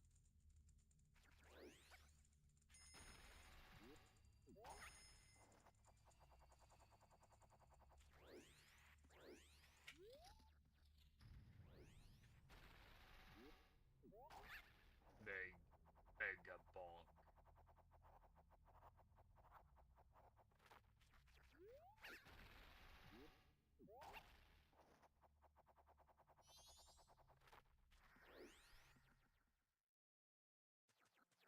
Wait a second. Holy shit, it's almost actually like 9 o'clock. I thought it was 7:47 because my timer on my computer was off. Oh my god. I'm personally interested in going to. I'm just like, wait a second. I was looking down on my phone and it says 9:19, but then I look at my computer and it says 7:50.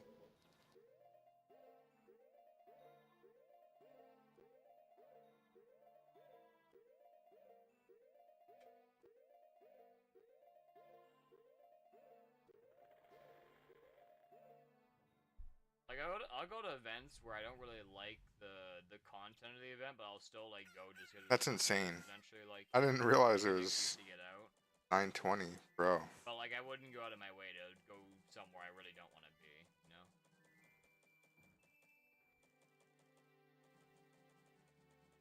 Nanak, you love me? Thank you.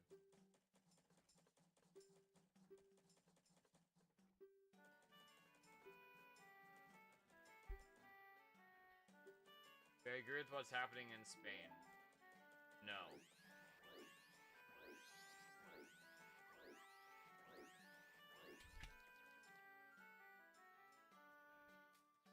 Okay, woke up stupid early. I'm sorry to hear that. Am I scared? scared of what? What is there to fear?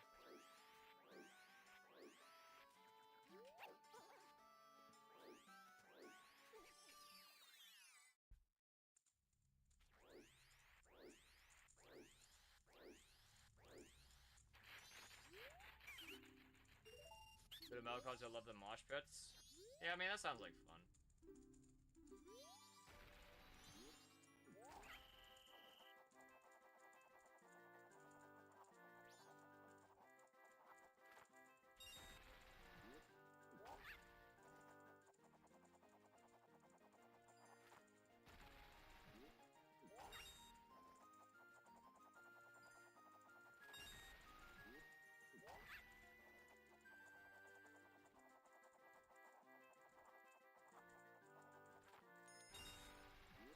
Like I've been wanting to go like for this to be done so I can go test out our world with my changed Terrible, my thermal paste. mostly.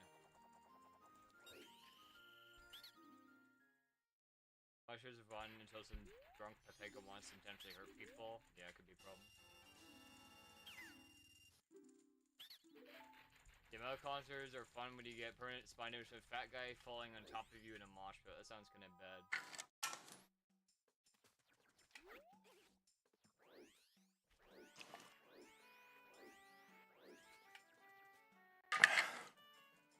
I already danced to the Garfield caught in the act OST. Yeah, you got it. Hello, sweetly. Thanks, to the block. Do I love it until they got all this stuff? If you live in Toronto, yes, there is a lot of things in Toronto. However, I do not like going to Toronto. I like being in Toronto. It's very awful to drive in, very expensive, and I only really like going there if it's something I really want to go to. Like, you know, if I want to deal with all the bullshit and all the traffic, everything else has to be worth it. I mean, yeah, Toronto has a lot of stuff, but the rest of Ontario is very questionable, from my understanding.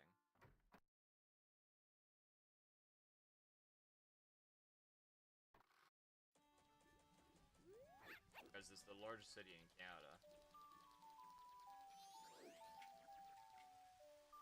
And, like, concerts aren't really my thing unless I like the music itself.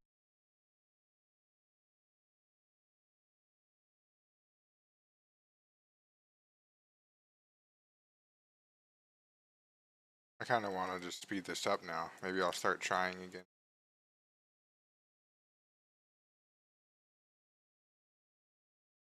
But I don't know, I kind of want to punish them too. I realize how weird that is. Don't worry.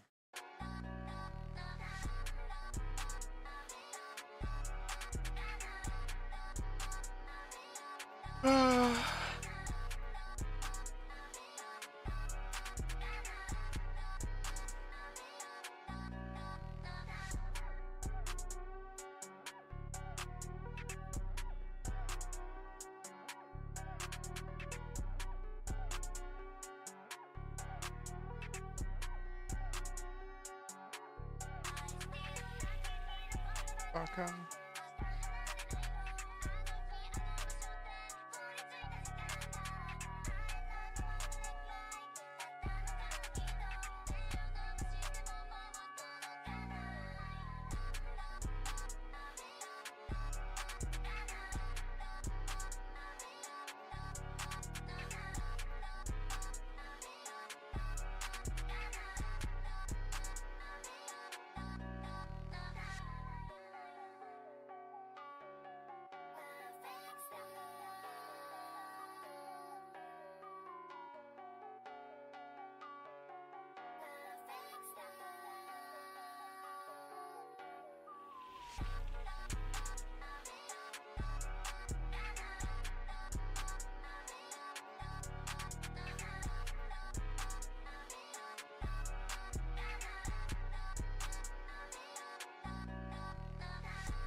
slam cancel is so clean.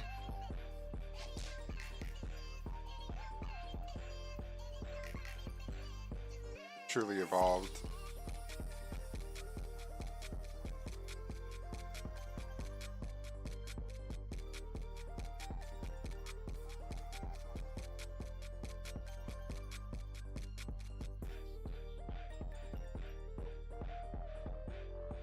I fucked that slam up. I shouldn't have been saying how clean they were.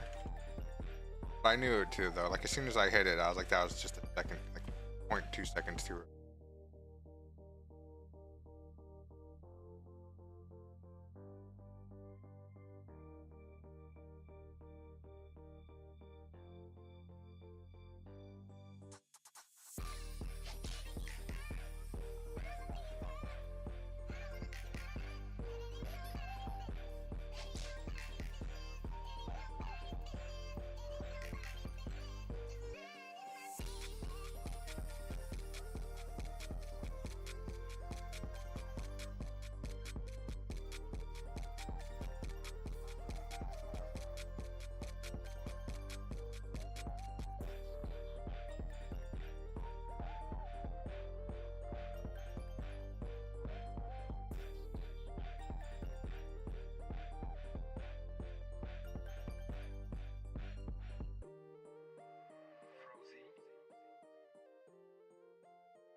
After the beat.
By the way,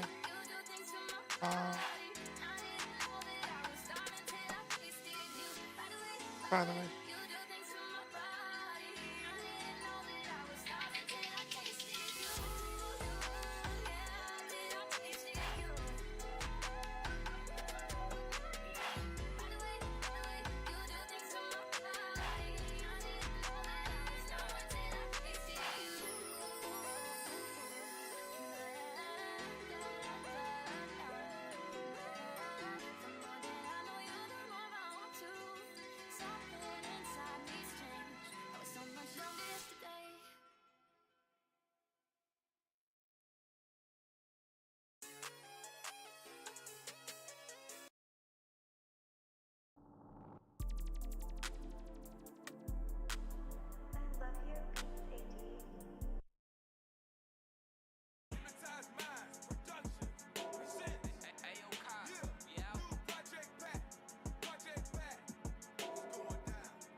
that?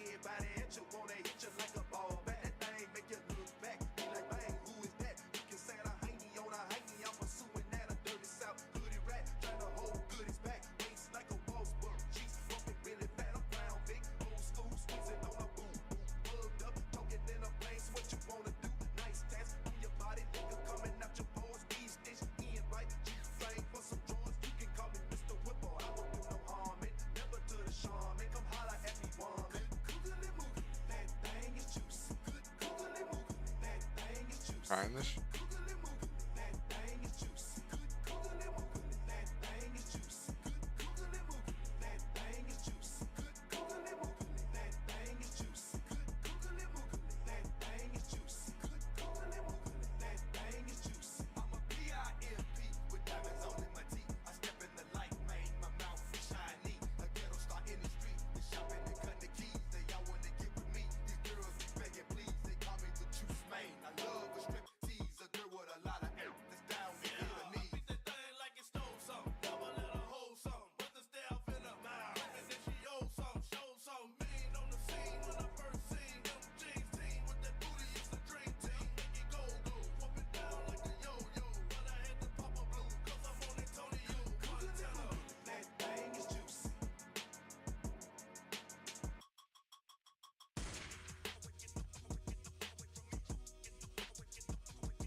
Like please, I'm a player, yeah, it's true.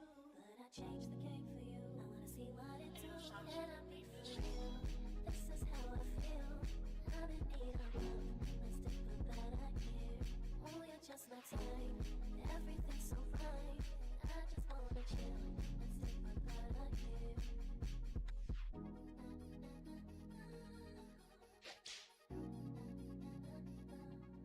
Oh, you're just my type. Everything's so fine. I just wanna chill. Let's take the bad I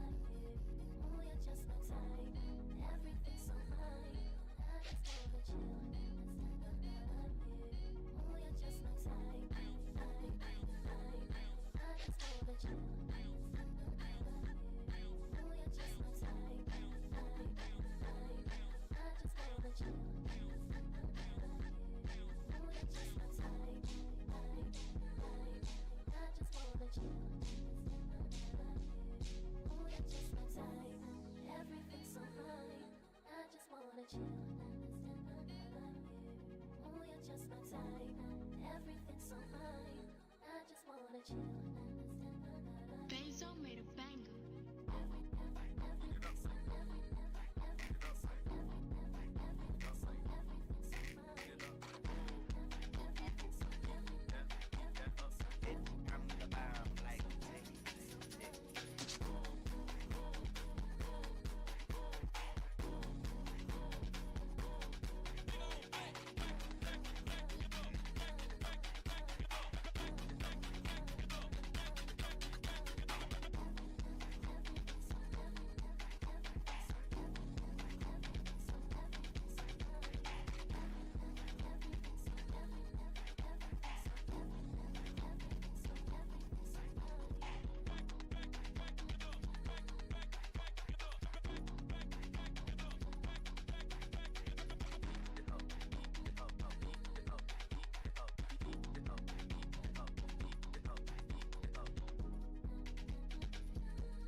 Bezo made a banger.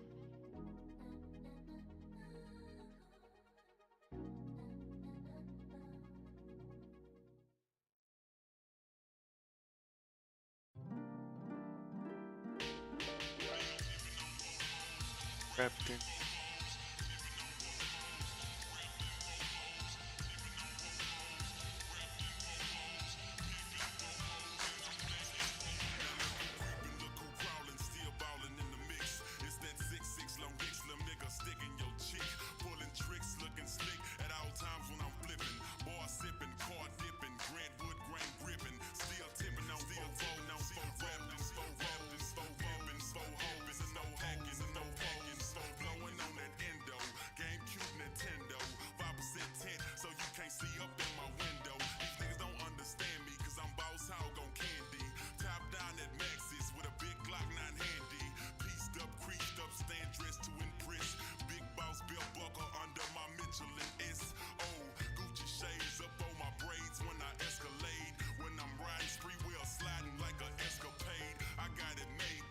Boss of the North.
Had to thank them because, yeah, I wasn't stopping and they kept me up.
Oh damn, that was Brock.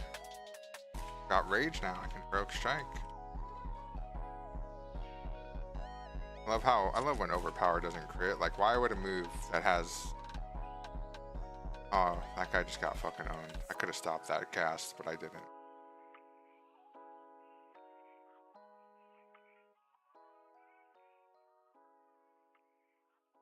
Oh shit. Getting blizzarding.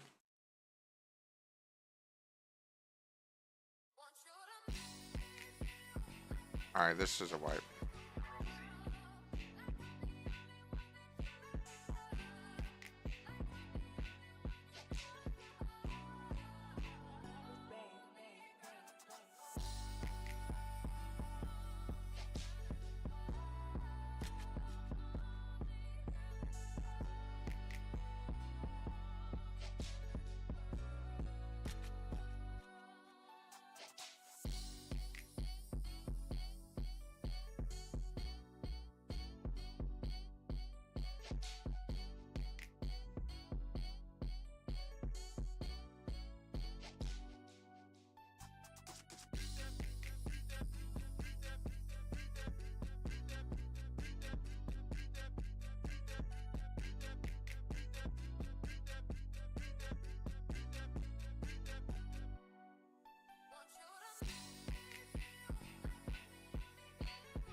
The next station is Shibuya.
I mean, I'm not even sure why we wiped. It didn't look like a flame wraith went off. I watched people were in Blizzard and they got casted on and they just died.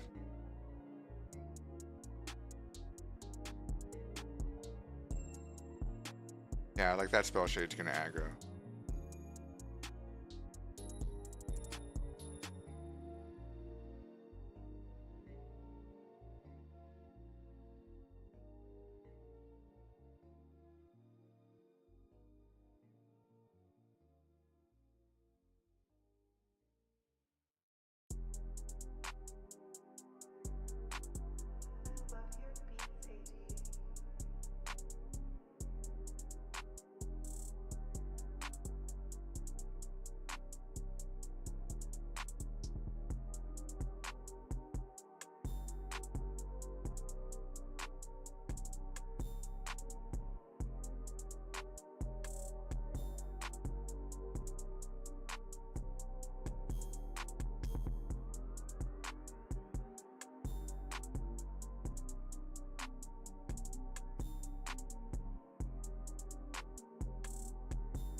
On cooldown.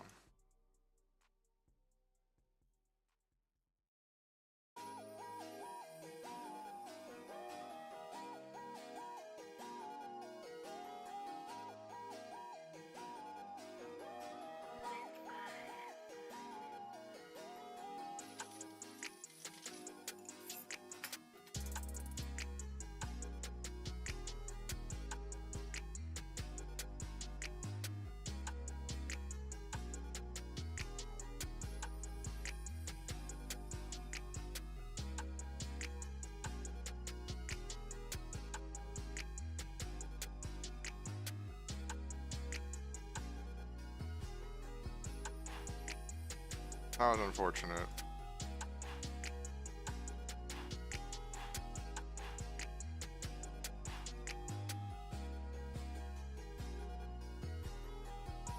Hit me with a frostbolt? Yeah, he just cast a frostbolt on me while I was in the State of Iran is a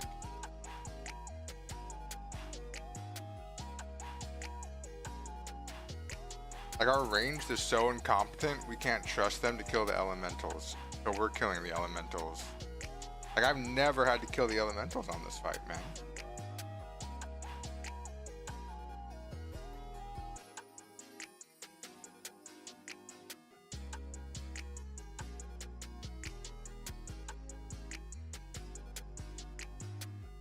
Still.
Wait, no.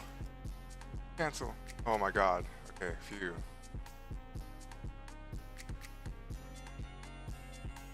That neck good?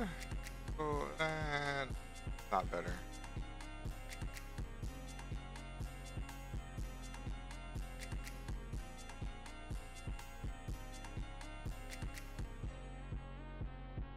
Oh.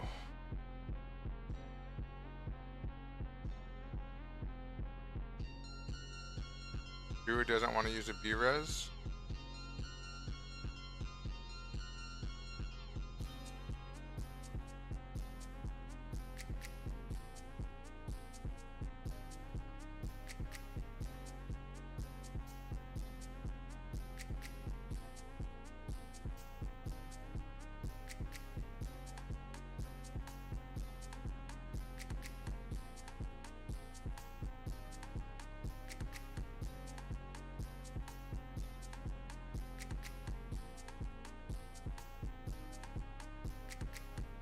Someone zero brez? Like what the hell is a brez, you know?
Jesus, it's gonna be like 11 o'clock by the time I finish this fucking Karazhan.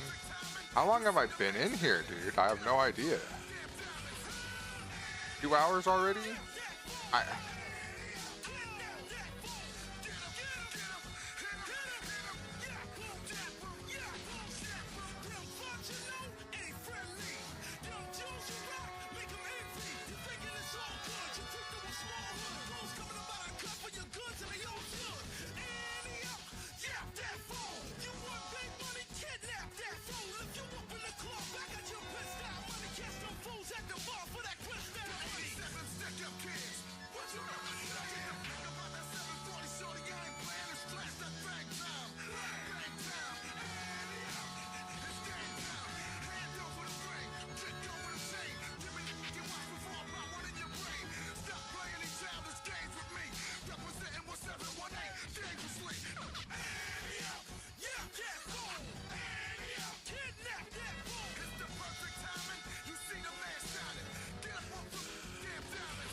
Dude, what is this shit?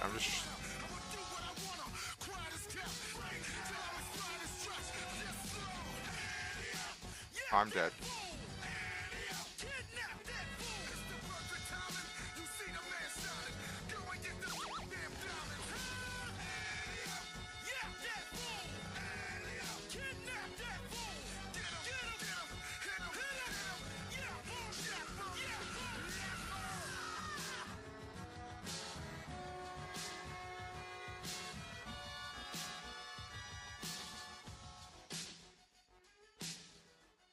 Like, how can I be AFK for half the pull? I don't know. It's like trying very hard.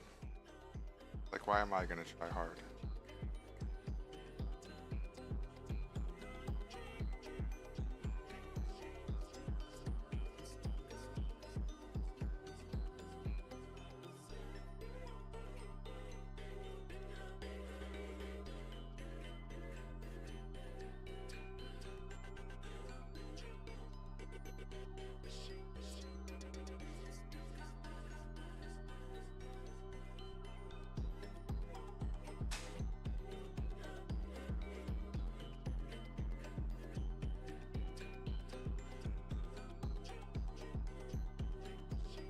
Like, what is this camera?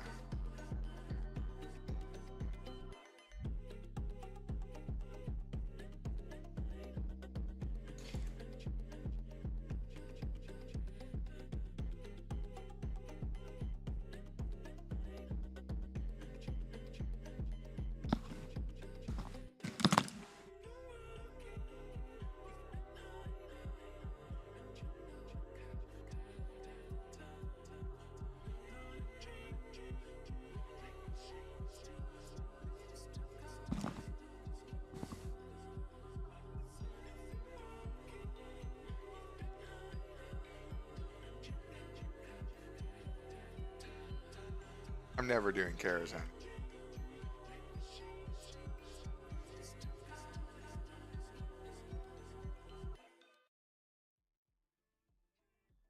At least a full Karazhan.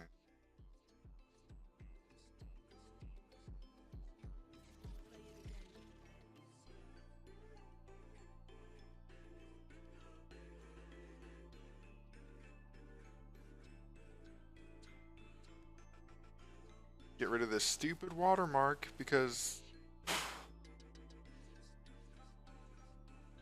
gotta be.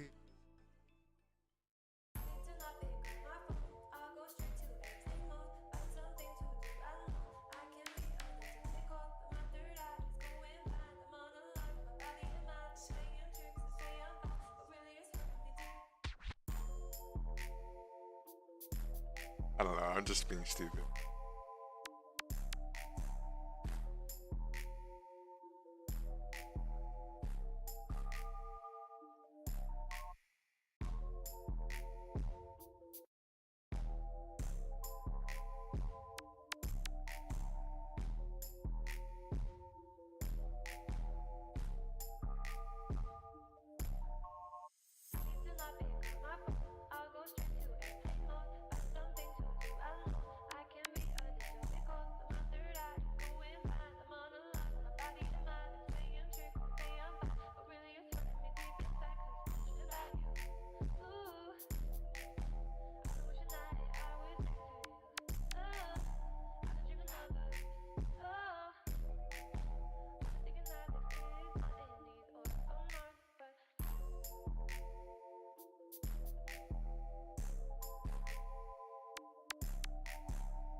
Stupid fucks. Shane pulling the mob that Giga debuffs it. Great.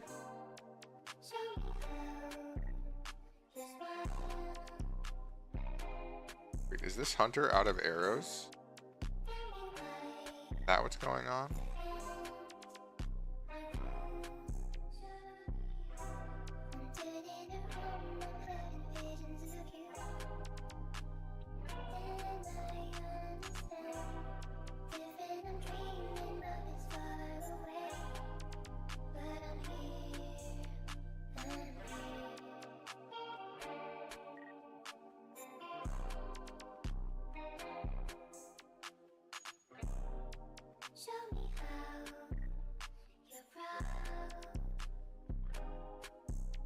Fucking Hunter ran out of arrows, didn't he?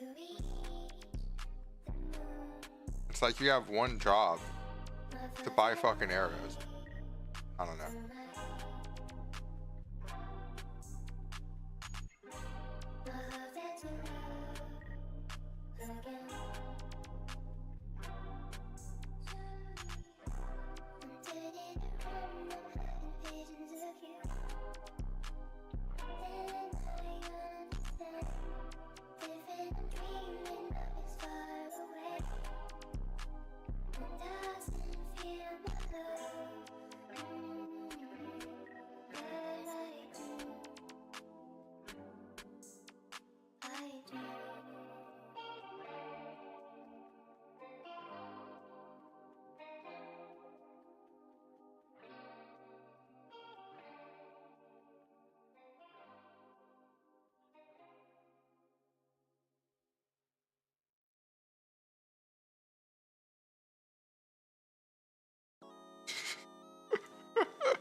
Oh, maybe this camera is actually a little better than the older one.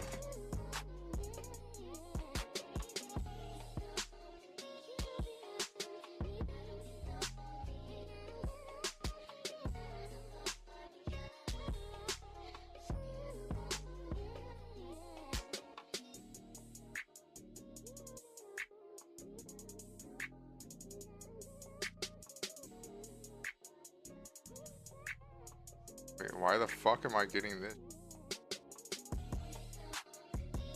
Why is there no healer on the green beam?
How long did I not have Battle Shout on?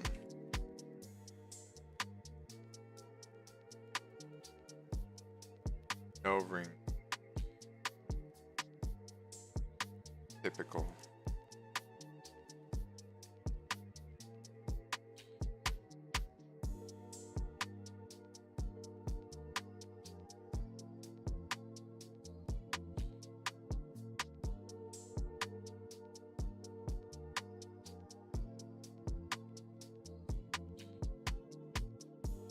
What the fuck is with the art in here? Like, who is that? Who's that? Like, that's not Aegwin. That's not Medivh. That Iran? No, because that's not Aegwin.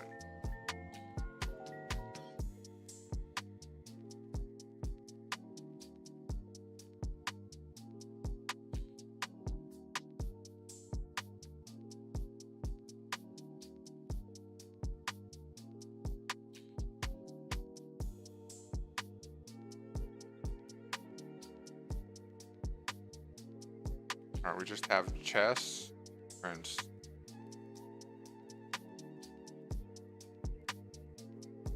It's gonna be funny when the bow drops and I roll to the hunter.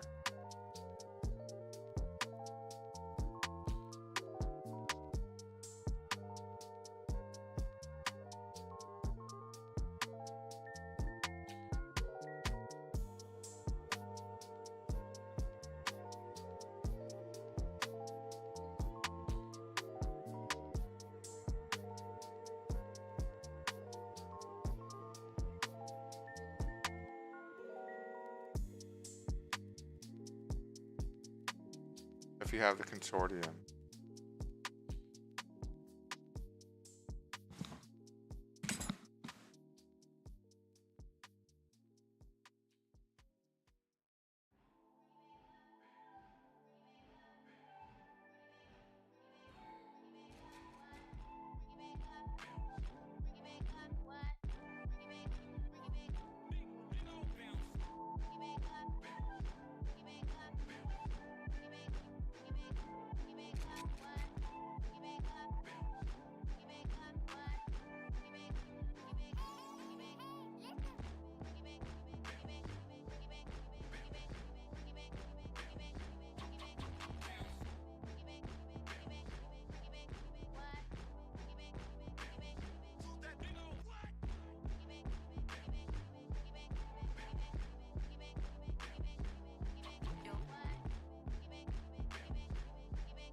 Yeah, ninja, okay, but it's just chess. I don't know how to do this shit, so.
I'm almost out of here.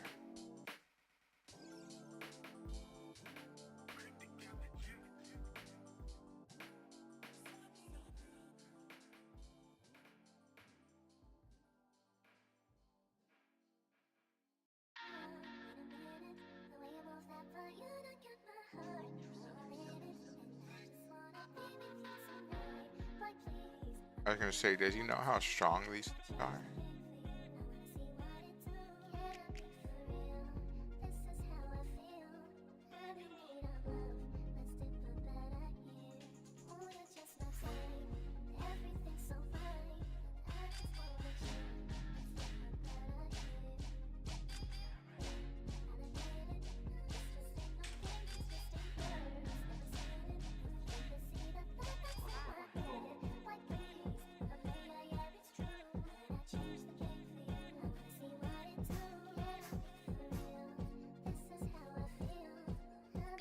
Actually, he's been rolling shitty all night, so when the bow drops, he's gonna giga roll and outroll me.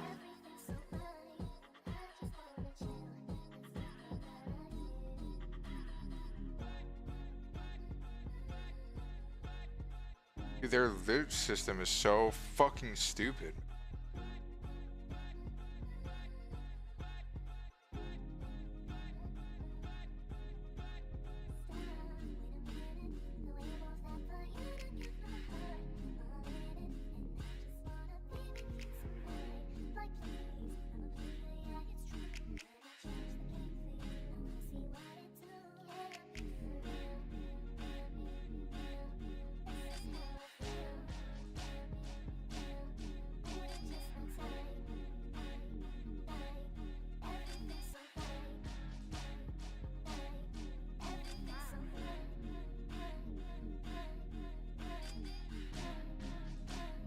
feel like that was an IQ check right there.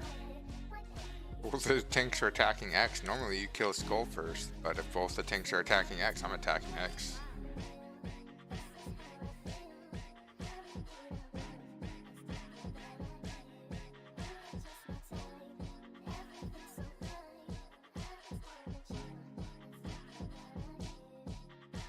Wait, why are my attacks not bouncing? It's because it's character based. Fuck, I know that. Freak, I know that. I should double dodge. How many dodges?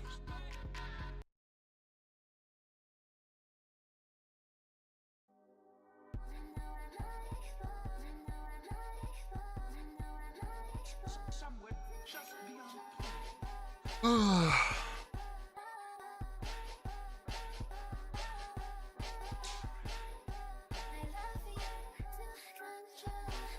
I'm almost free.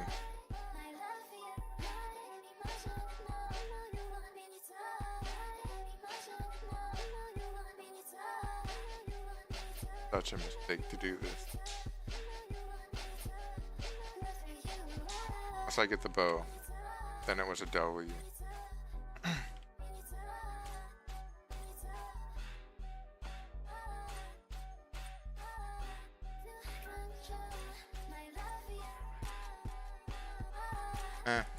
This version isn't nearly as good.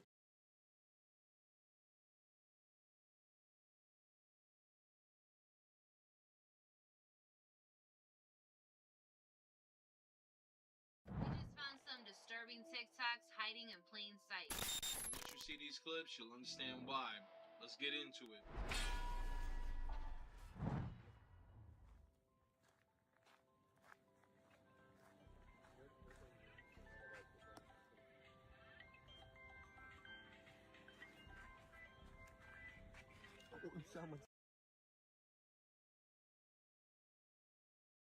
Bro, it's not even connected.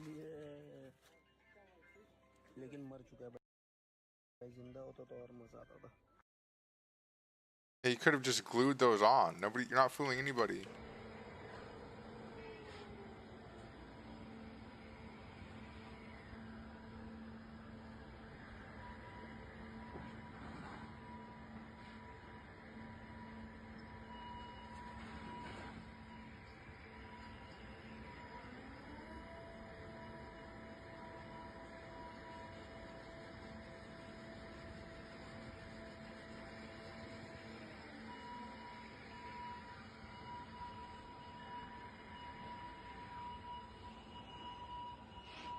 Looking at a whole logistics center like this with absolutely zero human beings is disturbing. But is it? I mean, there's the other side of it where it's actually a good thing, because I know that we've all taken to this programming of having to wake up, go to work, give away most of our hours, come back when the sun's down, go ahead and rush everything that we can and wash up, get some food, and catch a little something before we got to do it all over again, right? But like, we got caught into that cycle.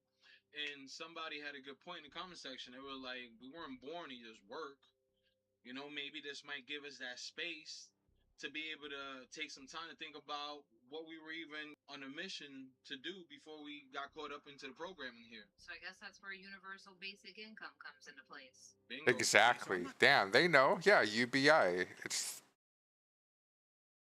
any person with an IQ of like 20 could tell you that UBI is the only thing that's gonna like work with the way technology's going. Even before the AI boom, it was obvious. That's why Andrew Yang and shit was talking about it, because we knew, like, AI is coming. So it's like, I don't know, man.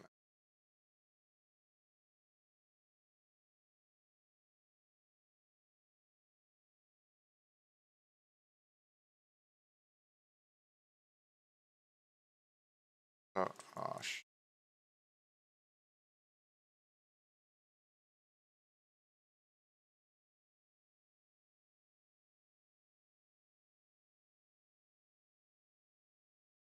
Here's what's going to happen. This is going to be my best prince because I'm going to survive. The bow is going to drop. I'm going to roll a 32, and the hunter's going to roll a 93.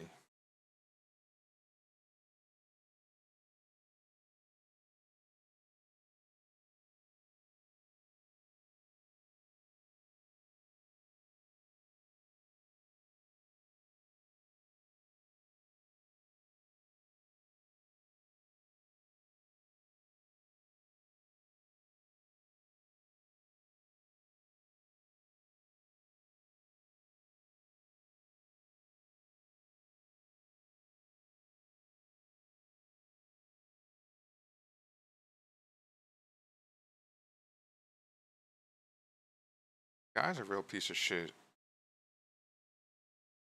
Sorry, can't. One day I will go without curse.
And back-to-back Shadow Nova.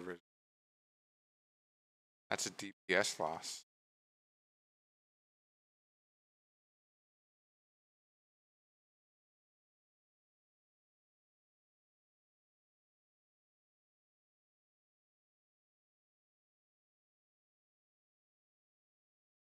Okay. Or it's just not going to drop. And I really want the Decapitator.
Try this.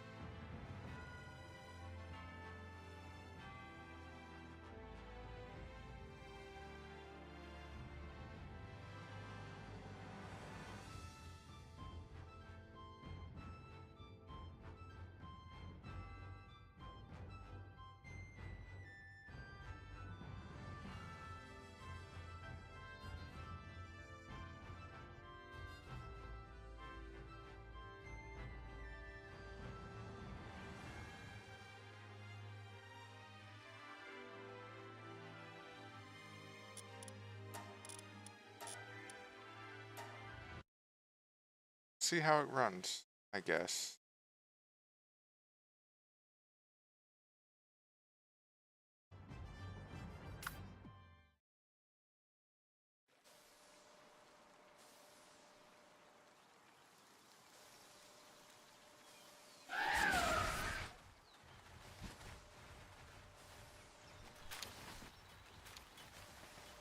What is this FPS? Whoa, this is freaking me out.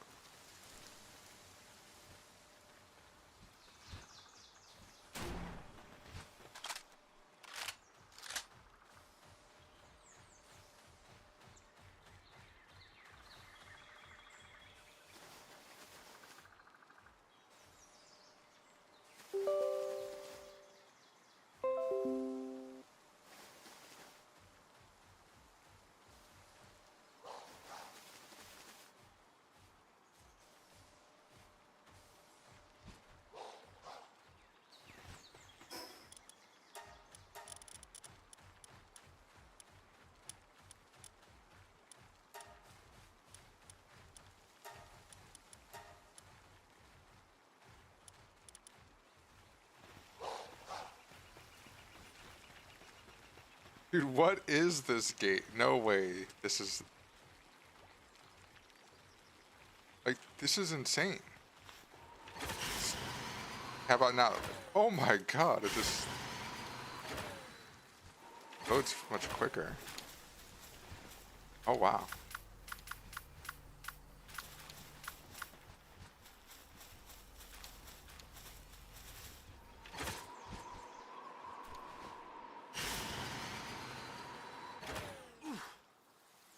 I can't get over this. It's like I got a new computer. What the hell?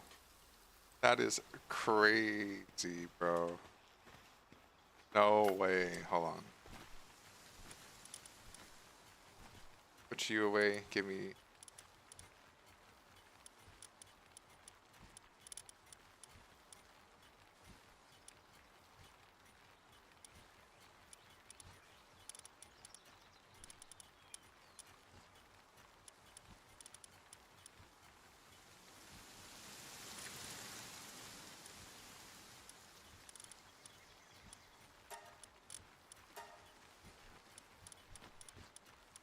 Here he is.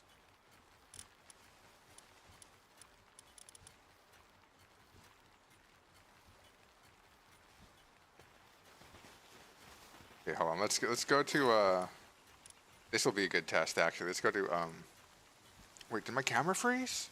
No. No, camera.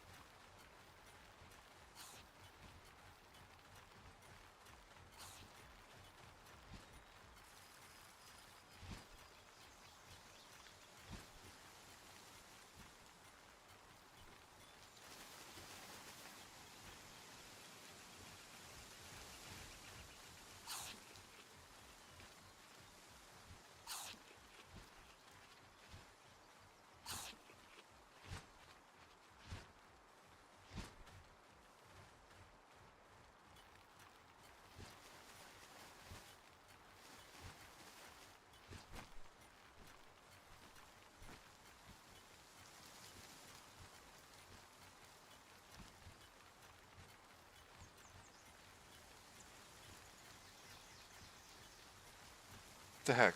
Okay, sorry, hold on.